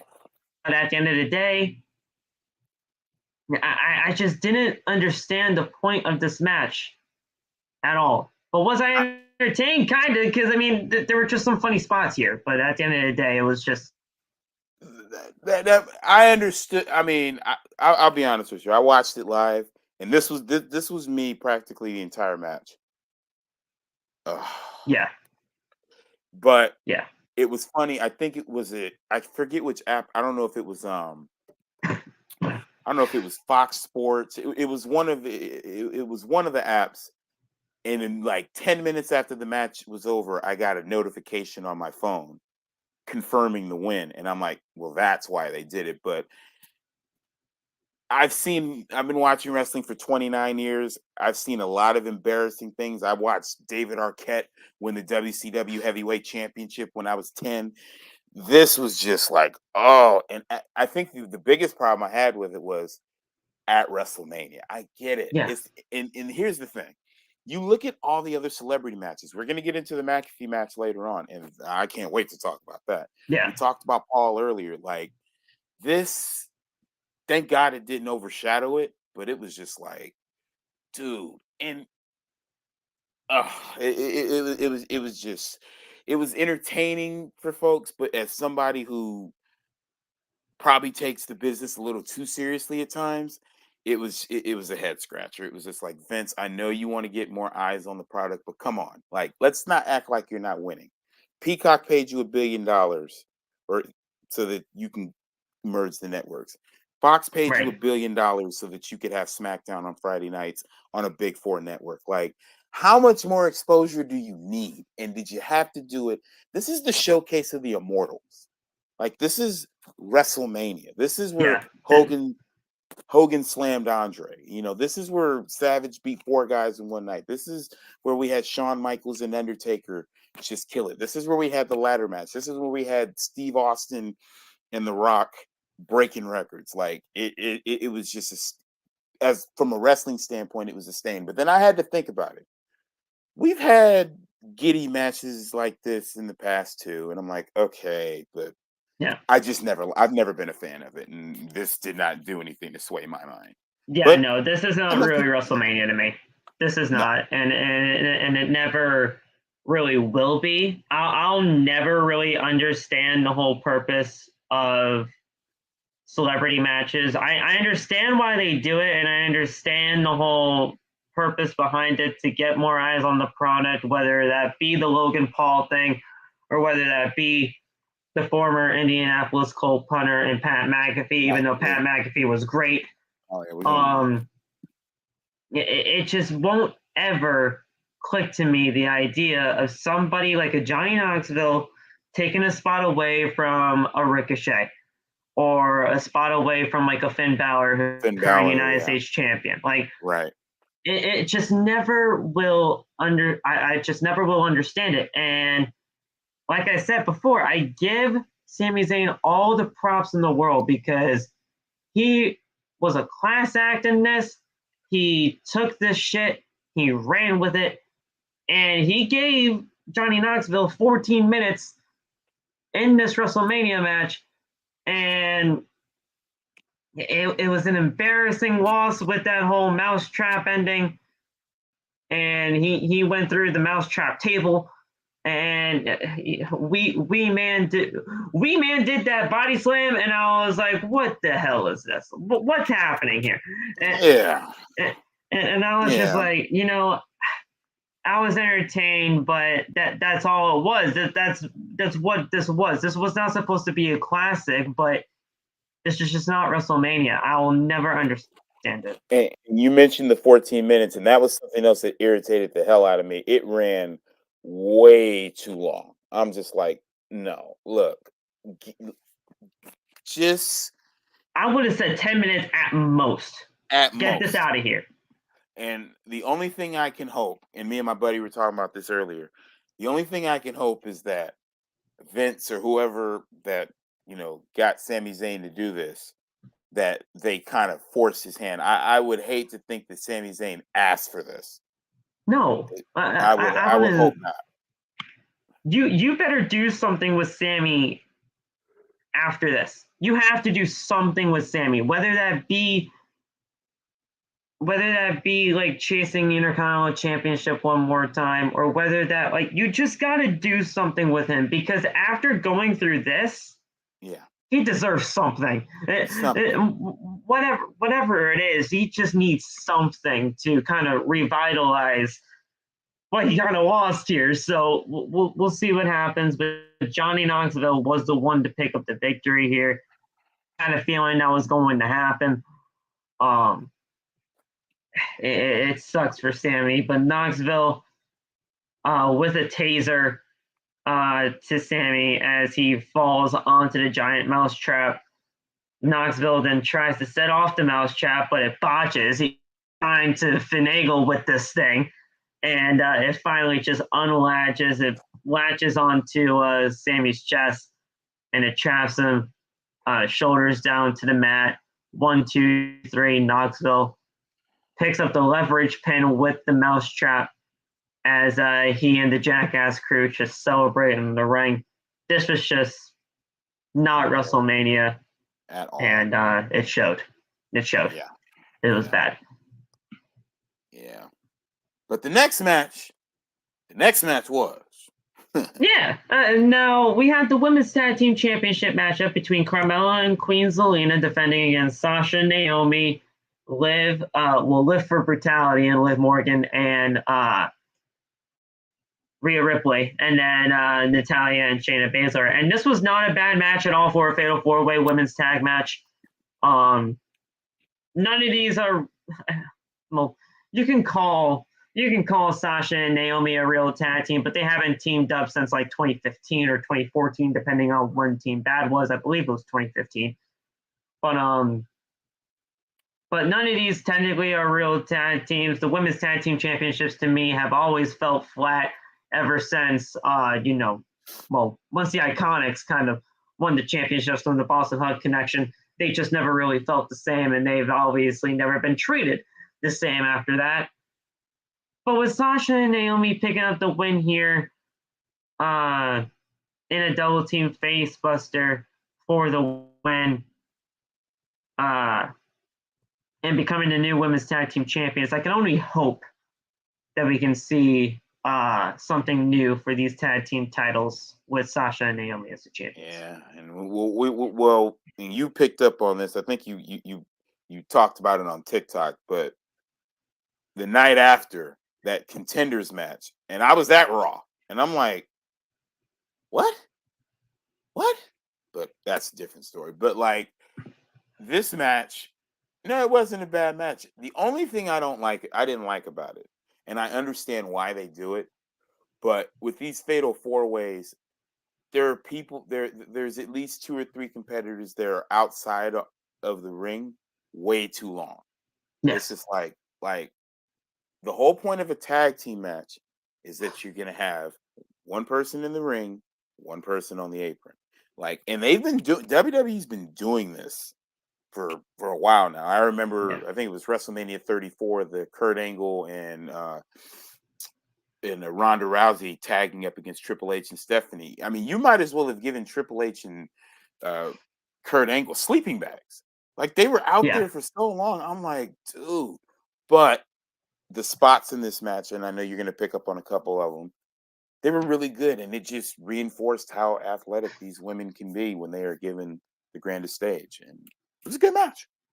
Yeah. So we had a double Tower of Doom spot from all 8 women in this match. This was great to see. We had Liv cover Naomi, but Naomi reverses, and Liv and Ripley hit a Riptide cover for a 2 count.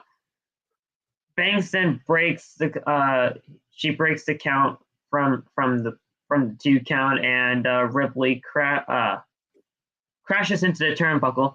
Baszler recovers. Liz breaks up the count, and Baszler with a facebuster to Liv Morgan. Carmella then hits a super kick. Zelina then takes out Natalya, and Carmella with a super kick cover for a 2 count. Naomi with a kick to the face, and Banks hits a frog splash, covers for a 2 count. Banks then hits a bank statement, and Zelina pulls out Carmella. Banks then hits a meteor to the outside. Banks and Naomi hit the double face buster and win the tag team titles.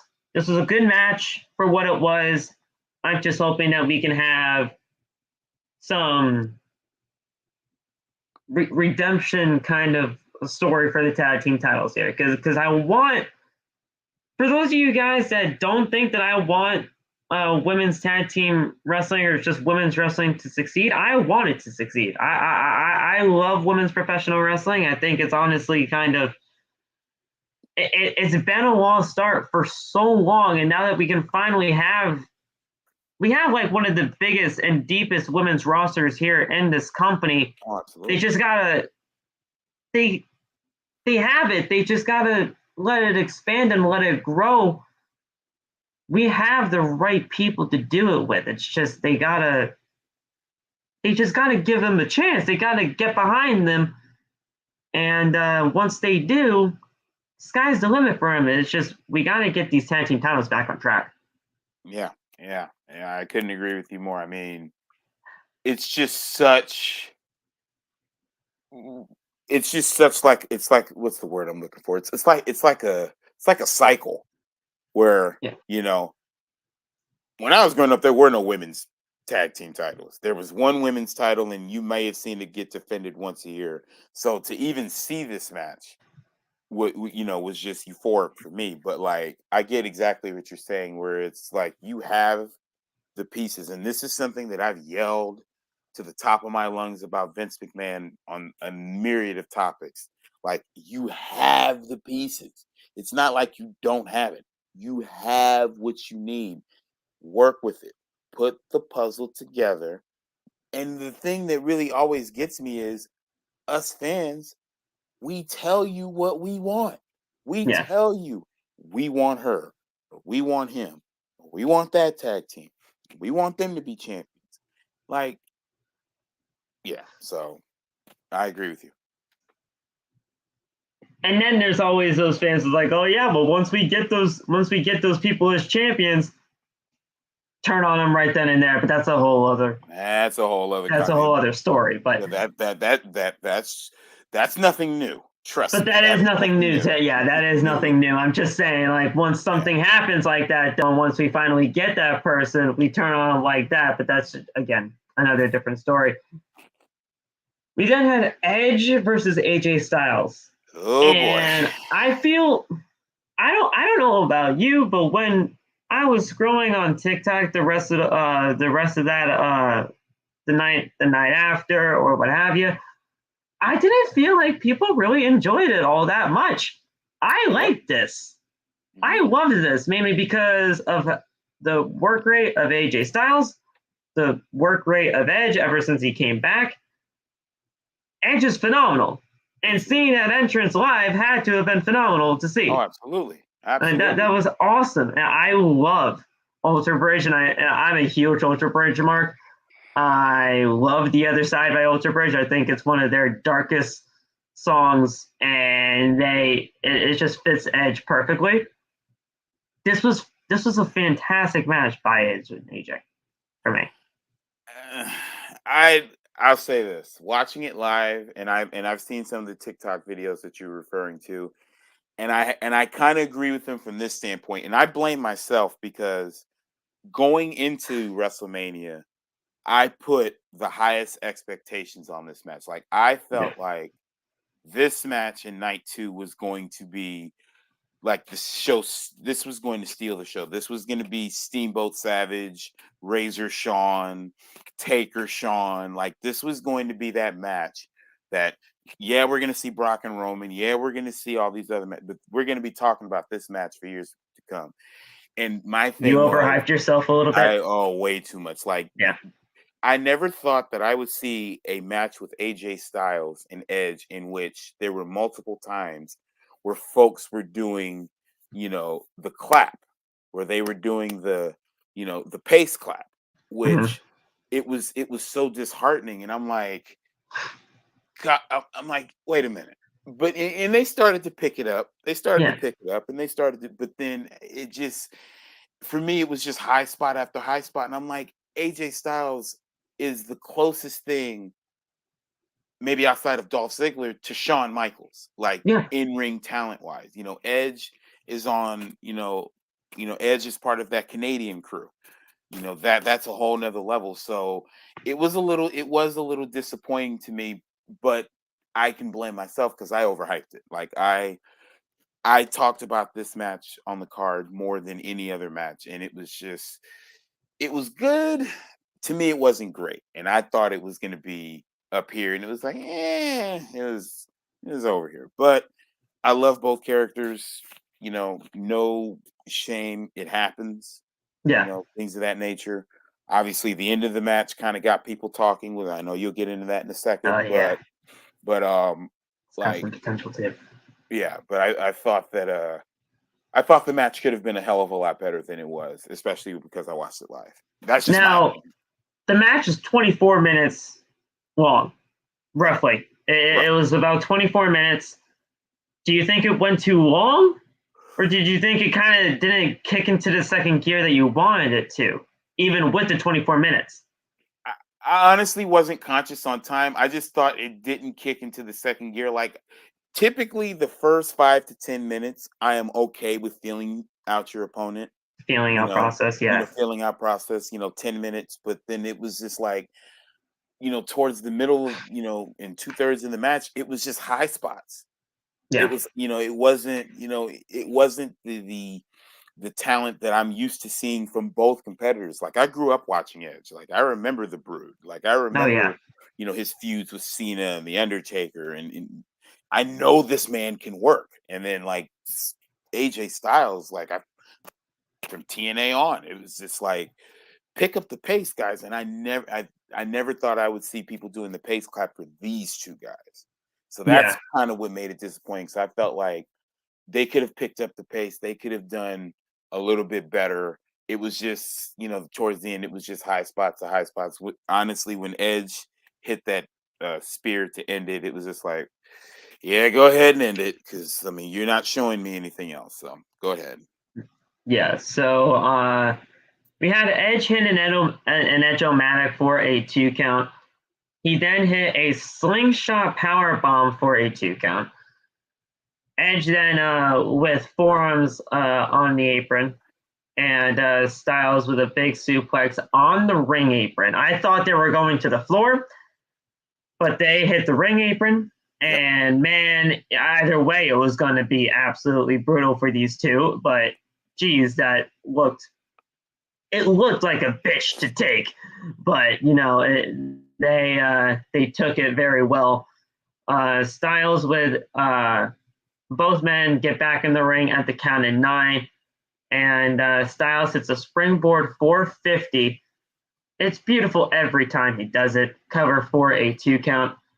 Styles then misses a phenomenal forearm, ducks under a spear, and Styles hits a Styles Clash cover for a 2 count. A very, very close 2 count, which I thought could have been the end of the match. Damian Priest then appears at ringside and just momentarily distracts AJ Styles. Styles then gets back inside his own head, tries to hit a phenomenal forearm, but Edge catches him with a spear midair and gets the pinfall victory. You had the spot that we all wanted. We all wanted the whole phenomenal forearm into the spear spot. It kind of felt a little anticlimactic with Damian Priest on there, but at the end of it all, Damian Priest is now aligning himself with Edge. We all knew the reports of a whole new stable with Edge coming to fruition, forming like a new brood, so to speak. And it's now a new alliance formed with Edge and Damian. We saw their message on Monday Night Raw today's Wednesday, so 2 nights ago. Sorry that I'm keeping you this long, but okay, cool. But yeah, we all saw their mission statement and their message on Monday. Obviously, more people are probably going to be coming into this. This has a lot of potential, and Damian Priest needed something like this. Damian Priest has been lacking something for a very long time now, and with him having the tutelage of Edge under his wing now, this is going to be sky's the limit for Damian. I love it. I love it because this is typically what factions are for. Like factions are primarily to get guys over. I mean, whether if you go back to the Horsemen, if you go back to Evolution, like this is typically what it's for. And Damian Priest needed this. I'm wondering if one of the guys that's going to get called up from NXT, maybe Ciampa, do they take a look at him? I don't think Braun's coming anytime soon because he won the title on Monday. So I think he's going to be in NXT for a little bit longer, but it has a lot of potential. And what better superstar to be under than Edge?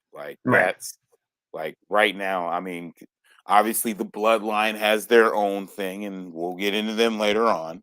But I like it. I like it a lot. I think it does have a lot of potential. And typically, I haven't seen Edge booked too poorly over the years. Like there have been a couple of storylines that I didn't agree with, but I have confidence in WWE that we'll get this right. The two people that I want in this faction right now are Ciampa and Rhea Ripley. I think Rhea Ripley would fit perfectly in this. We all know what Rhea Ripley is. We have Rhea Ripley and Liv Morgan going after the tag team titles next week on Monday Night Raw.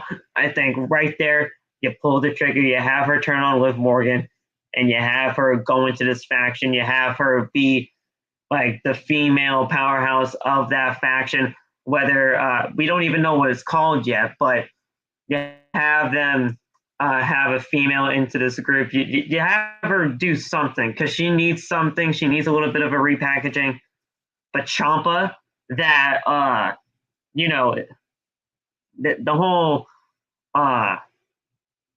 just everything about Ciampa fits that perfectly. Plus, it's kind of very eerie similar to each other with their.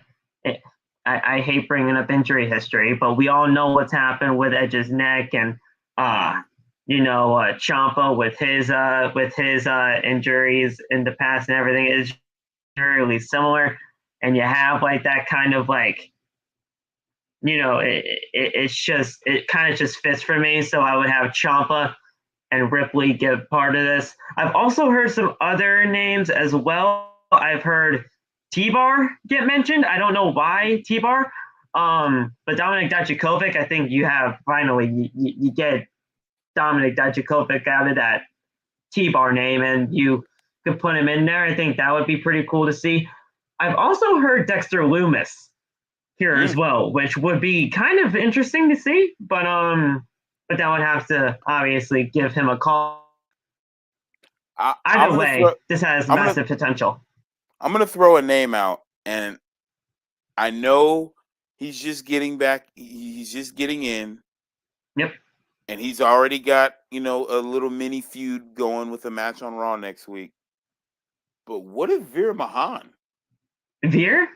I mean, hey, I wouldn't be opposed to it. You got to give him some kind of direction. Yeah. I mean, we'll see what happens with this whole thing with the Mysterios because he'll face Ray next week on Raw. Ray next week.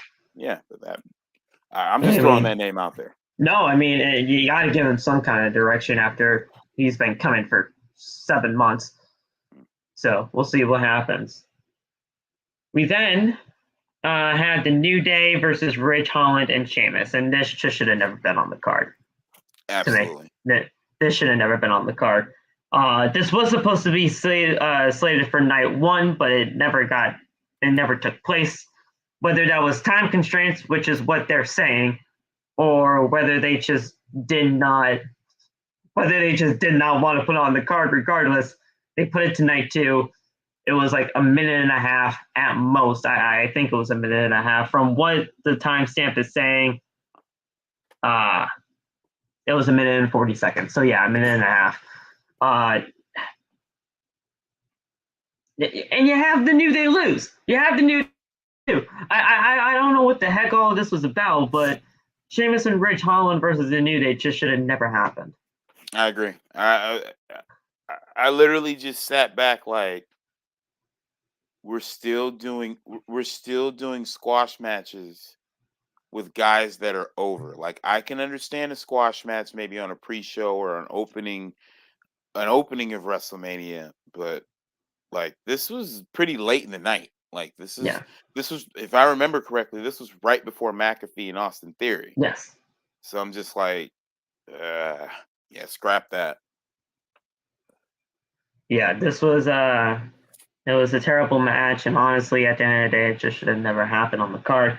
We then had Pat McAfee and Austin Theory, which lasted a little less than 10 minutes. It was about 9 minutes or so. But this was a very good match. I like Pat McAfee. I think Pat McAfee has been fantastic ever since he's been involved in the Squared Circle. He takes his time and he knows what he is doing to get that crowd pumping. He came out to phenomenal. What's the song title? I can't forget. I can't remember the song right now, but he came out to Seven Nation Army. Yes. And he came out with obviously the cowboy cheerleaders. They were doing their thing, pumping him up, and he knows how to get a crowd pumped up. He punted a football into the crowd. It felt like a legitimate sports feel. It had a legitimate sports feel to his entrance and to his match. And you know what? I give him all the credit in the world because he killed it. I'm going to tell you straight up right now. I was worried at first because when I saw him walk to the ring, I noticed what he was wearing. He was wearing Air Jordan 11 Space Jams. So I'm like, okay. And I've only seen maybe a handful of wrestlers ever wear Jordans in the ring. But the spot I will never forget, the WrestleMania moment, show stealer, Austin Theory's on the top rope. He jumps up to the top rope in Jordans and performs a superplex. Yes. When I tell you I damn near spilled my drink, I fell out. I was like, that right there. That's one of the greatest spots I've ever seen. And you know what? That's not the first time he's ever done that. That's not the first time he's ever done that. I've seen if he can do when he was doing his stuff in NXT with Adam Cole. Mm-hmm. The man is absolutely phenomenal. They were doing it was War Games at one point, and he did a moonsault from the top of the goddamn cage, and he did perfectly. McAfee knows what he is doing. Yes, he's not one of these guys that just says, "Hey, I'm just gonna take a spot." If I'm gonna take a spot, I'm gonna do it, and I'm gonna do it with grace, and I'm going to treat this company with the utmost respect that it deserves. This guy has a ring in his studio where he does his podcast. I don't know if you knew that or not, but he does, and he trained his ass off to get here. When he had that whole interview with Vince McMahon, we all know how that all came about with that whole storyline kind of just started right there. This right here was an okay kind of celebrity match for me. And if Pat McAfee is ever wanting to do this again, Like, these do not mind. Not As at all. long as they make sense. As long as they make Right. sense. That part. As long as they make sense, that's fine. This was fine. And Austin Theory, I give him all the credit in the world too, because he's also a world-class athlete. Yes. A-Town down. A-Town down. Seriously. McAfee climbed to the top rope and the crowd singing his song still. The crowd was singing his song almost the entire match. And that was great. It felt such like a sports feel. It was awesome to see it. McAfee goes for a swanton, which looked beautiful. He looked, whenever he flies off the ropes or just does anything rope or anything like with the ropes, he does it with grace. The guy has like actual controlment of his body that you wouldn't expect to see from a guy that really hasn't done this all that long. So when he did that swanton, it looked really cool to see. Theory with a spinning slam cover for a 2 count. Theory with stomps. He climbs to the top. McAfee cuts him off. Theory pushes him off, and McAfee lands on his feet. He does a backflip from the top rope. Beautifully landed. McAfee then vaults to the top rope and does that superplex like you said. Absolutely amazing spot. 2 count for the cover. Theory then dodges a punt, and Theory with a big right hand. McAfee with a slap by Theory with clubbing blows on the mat, and Theory goes for his finish, the ATL, but McAfee rolls him up for the 3 count. I didn't like that it was a roll-up victory, but at the end of the day, Pat McAfee got the win. And I love during the match, this was earlier on in the match, Pat McAfee was actually doing commentary during his match. Oh, yeah. he did the whole thing. That was awesome. Yeah. And I was laughing because Vince was sitting at ringside. And I'm just like, you bastard, you are enjoying every minute. It's like, it's because of you that we're all here. You're ingratiated in this storyline, and you are just sitting here, just soaking it all up. Feeling yourself. And as you're about to probably cover, this isn't the last time we would see Vinnie Mac. Oh no, this was not the last time we were seeing Vinnie Mac at all. But by the way, before we get into that whole thing, props to you, Michael Cole, as well. I know you were biased and all of that shit, but when you were on commentary for that stuff, that was absolutely one of the best commentary that you've ever put on. Everybody gives a lot of crap for Michael Cole, but man, that stuff was hilarious for Michael Cole. That was awesome. And can I just say, it's something I've never understood. Like, no, yeah, Michael Cole's great at what he does. I mean, literally, there haven't been that many commentators in WWE history. I mean, there was Gorilla, there was Vince, there was JR, and there was him. Like, how can you hate on this guy? But that's just me. That's just me. Yeah. We then had McAfee. He's celebrating, but Vince squares up, and Theory attacks from behind. The referee gets back inside the ring, and Byron Saxon was obviously on commentary with Michael Cole during the match at McAfee, and Michael Cole was just saying, "All right, what the hell is this? What the hell is a referee doing back inside the ring now? What is Vince doing? He's taking off his shirt and everything, like he's doing all this stuff." And Byron's like, "Cole, you can't do anything about it now. It's a match right now. You just gotta go through it, be a professional, do you, and just go check on your friend or whatever." It turns out to be that we're actually having the match between Vince McMahon and Pat McAfee, and just moments later, McAfee loses to Vince McMahon on WrestleMania in about a little less than 4 minutes. At 3 minutes and 45 seconds, McAfee loses to Vince McMahon after a kick with a football into Pat McAfee's ribs, and that's it for the win. This, I just don't get it, man. You give Pat McAfee the WrestleMania moment that he's been wanting since he was a kid, and then, of course, those rumors of McAfee and Vince actually having a match does ultimately come true, and Vince goes over Pat. It has been like what's the word that my ex-girlfriend taught me? What is that word? Masochist. It's like we're masochists when it comes to Vince McMahon's bullshit. It's like, Vince, you gave this man the stage. He killed it. Leave it alone. Like, why? Like, why? Like, I literally was doing a Nancy Kerrigan.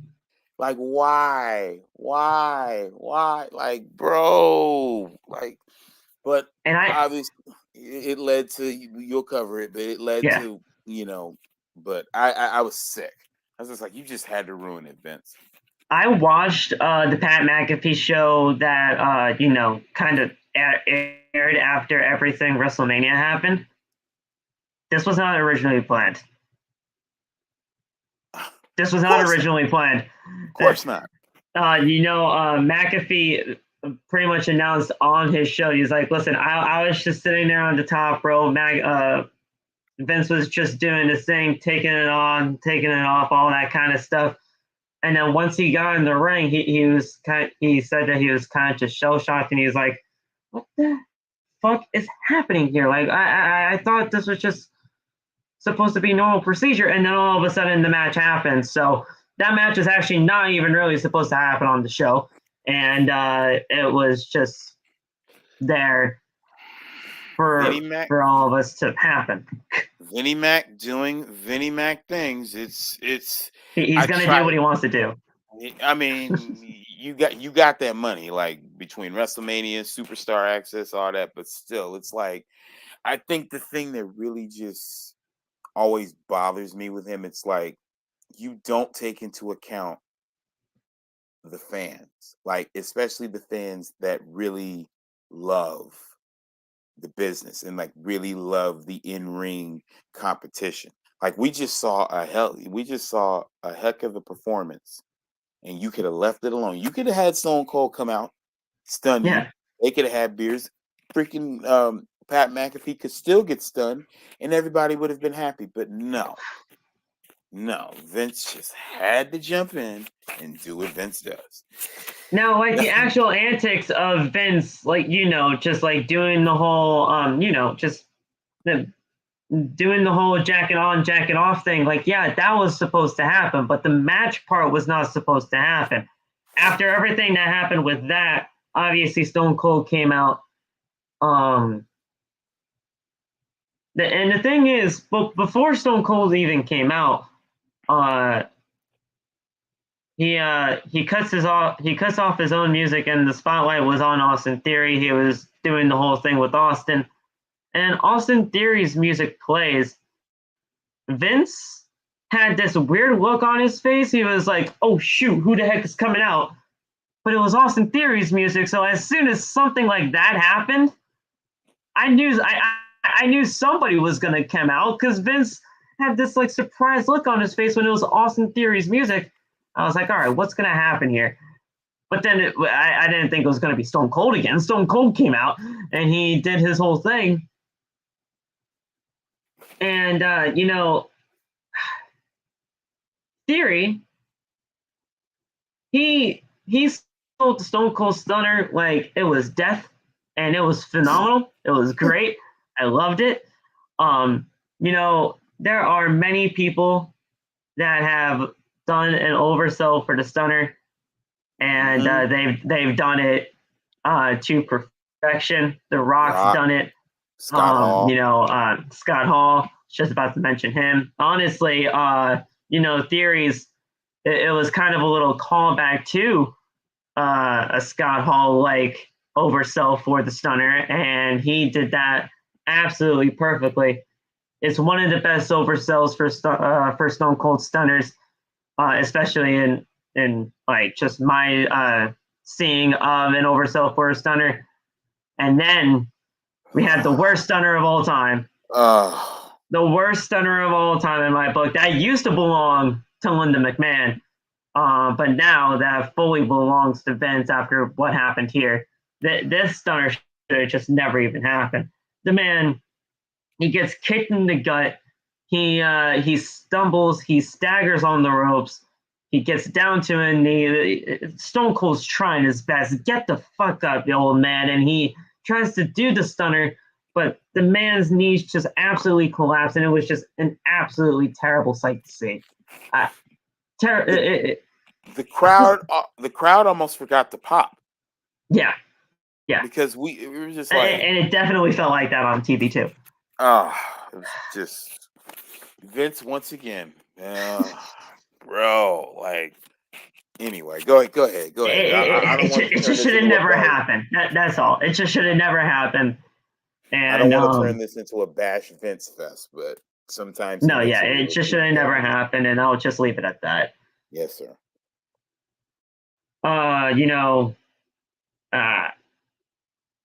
We then had it was a video package for the main event, Roman Reigns and Brock Lesnar. Oh boy. Unification match. And Roman gets on the mic and says, "WrestleMania, acknowledge me." I'll show you. This is what I was wearing. Okay. Yeah. It's an exclusive chalkline jacket that I got at WrestleMania Access. That's really cool, actually. Yeah. Oh yeah. But that's honestly really cool. So WrestleMania acknowledged me. The WWE champion Brock Lesnar then makes his entrance next, and Mike Rome does the official introductions. Paul Heyman stops him and does Roman's introduction himself. Paul Heyman. So Paul Heyman does that, and then Brock Lesnar takes the mic from Rome, and he does his introduction. I've been there hearing a Paul Heyman introduction before. I love Paul Heyman. I think Paul Heyman's great. But Brock Lesnar doing it, that just had to have been a sight to see. And what came next, like, had me on the edge of my seat. When Brock Lesnar took his damn gloves off, I'm like, oh, dude. We about, this is, hey, man, what's his name? Chilltown. Oh, this is really good right here. I'm like, yeah, this is I saw the gloves coming off, and I'm like, all right, this could be really good. And then, well, they built this as the greatest WrestleMania match in history. So, they always overhype that shit. It's always a hyperbole to get people to watch the show. Does it always live up to those expectations? No, it really never does. But, and it definitely didn't for this main event. But, but yeah. So we had the winner take all match, unification. WWE Champion Brock Lesnar versus Universal Champion Roman Reigns. This is what we've all been building for. Obviously, Brock Lesnar won the Rumble, and then he won the championship, and we all know what happened. Yeah. Lesnar, he goes for an F5, but Reigns escapes and hits a Superman punch. Reigns then hits a spear. Lesnar counters and hits an F5, cover for a 2 count. Reigns then escapes another F5, and Reigns hits a spear, and Lesnar gets driven into the referee. Reigns then hits a low blow, which I saw coming. People had to have seen it coming. If you guys didn't see it coming, that's on you. It just happens. Reigns then gets handed the Universal Championship by Paul Heyman, and he hits Lesnar in the face with it. Reigns then covers for a 2 count, and it was a kick out. Reigns is just in disbelief at this point in time. Reigns then hits the spear to the back, which looked very clunky. I don't know how it felt to you live, but that just looked very clunky. To me, it didn't look like Brock got in the right position. Looked like a botch. It didn't look like Brock got in the position. Yeah, exactly. It looked like a botch. Yeah. It looked like, Brock was supposed to turn around for the full spear, but he just wasn't able to either get ready in time to do the full spear turnaround or what. But they tried to sell it on commentary as like, oh my gosh, he did the exact same thing that Bobby Lashley did to Omas in their match. No, he didn't. It was a botch. No, he didn't. It was a botch. It was a botch. You didn't do. They didn't do the right. They did the right spot. It's just Brock wasn't in time for it. Right. So Lesnar got to the ropes, but Reigns with another spear. Lesnar counters it into a Kimura lock. Now the Kimura lock, he held this on for like a good 45 seconds to at least a minute most. This and once you, the thing is though with that Kimura lock, I always hate the Kimura lock. I just think it just should not really be used in professional wrestling, because if you just do anything with that arm back further than it's supposed to be, your arm is fucked. Your arm is fucked, and we honestly did learn on in the night that his arm got fucked up. Yeah.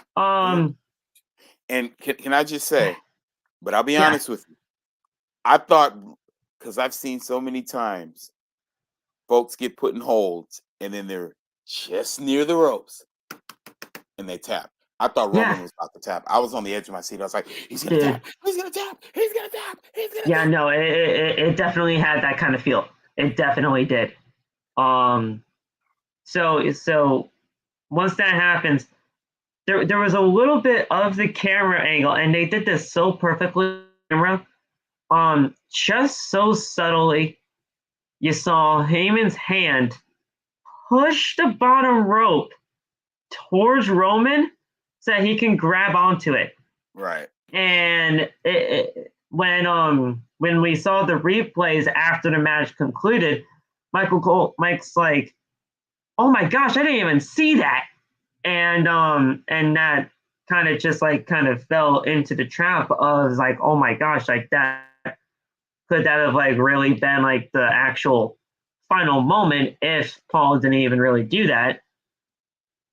Reigns then he got to the ropes because of Paul Heyman's assist, and Lesnar breaks the hold before 5. Heyman then gives Reigns a pep talk when Reigns was pretty much shouting. He's like, my shoulder's out. And you can legitimately hear him audibly say that when you're watching it live on TV. Reigns then escapes an F5 and hits a spear, and that was it. 1, 2, 3. A very anticlimactic finish, but we have a new undisputed WWE Universal Champion in Roman Reigns.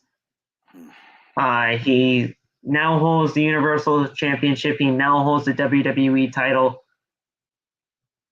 We then learn later on, while he was holding one championship up high, full force up high, and then the other one halfway here, I knew something had to have happened with his shoulder when that Kimura lock was happening.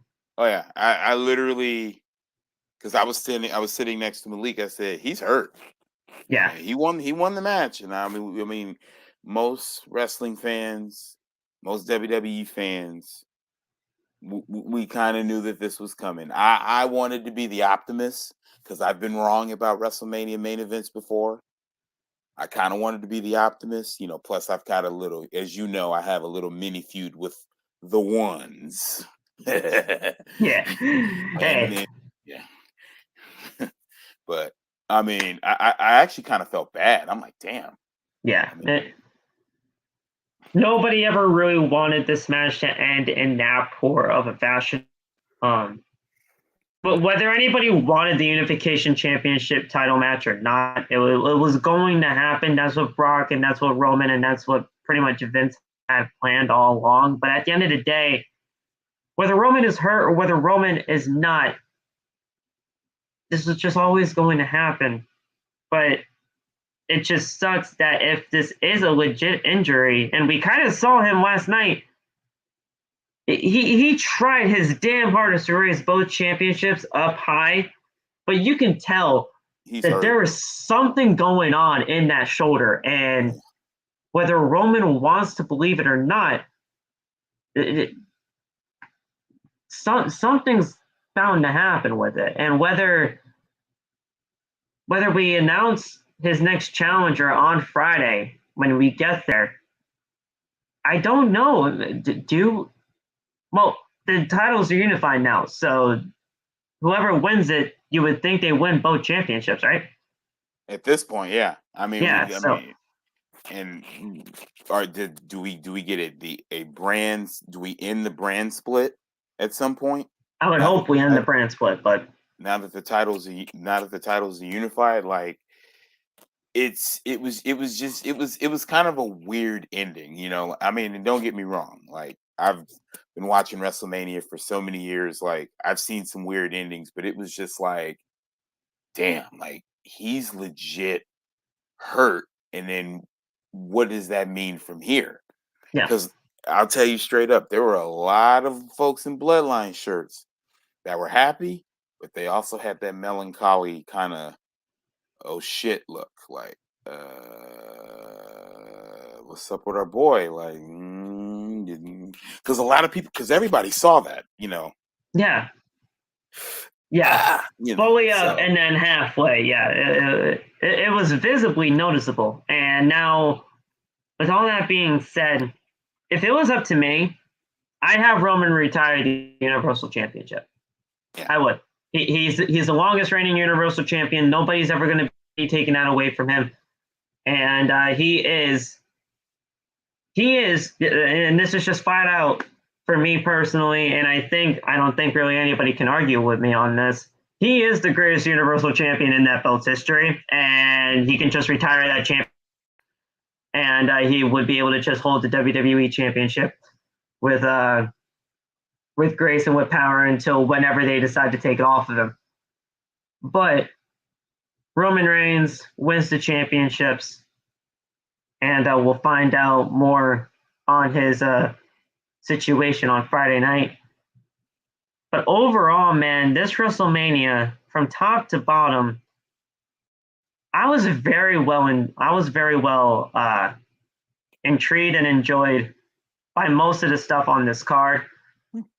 You know, looking back into this, the build was not all that great, but somehow, usually when WWE does that, sure, the build-up might suck, but then they all of a sudden just come out with bangers.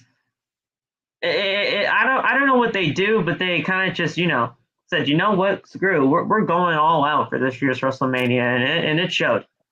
And they have done that historically, like, for the most part. Like, there have been some WrestleManias that were kind of like, and they didn't, but for the most part, you know, just about in every era, the majority of the WrestleManias in those eras, they find something. You know, they find some character, or they find something that gives you that, you know, that gasping for air type moment. This WrestleMania, as I look back on it, I don't know if I would put it in one of the greats of all time. But I would say it was satisfactory. I mean, it passed the vibe check, and being there live, for sure. But yeah, guys, that's it for your WrestleMania 38 post-show review right here on Outside the Brand. I want to thank my guy, Alan, here, you know, for coming on in. You know, this is the first time he's ever been here on OTB. I hope you guys enjoyed him. I hope you enjoyed being here, my man. This was just a lot of fun talking WrestleMania with somebody that was obviously there live. That's just an amazing experience for sure, probably. Well, hey, man, save your money because we got to get you to California next year. Oh, hey, you know, I love it. I love it, man. You know, things, I'll get there. get there. And we love that you were here, man. This was awesome to see, and we'd love to have you back on for sure. With no technical difficulties, of course. Hey, it happens, but hey, this was a lot of fun. All right, man. Thank you so much. All right, guys. So thank you so much for joining us right here on Outside the Brand. Go click that subscribe button already. Turn on the bell for all notifications. Click that thumbs up button down below as well. Make sure to go follow Alan on TikTok. Where can they find you again? Pettyendo89. There you go, my man. Follow us on TikTok. All the TikTok links are down in the description below.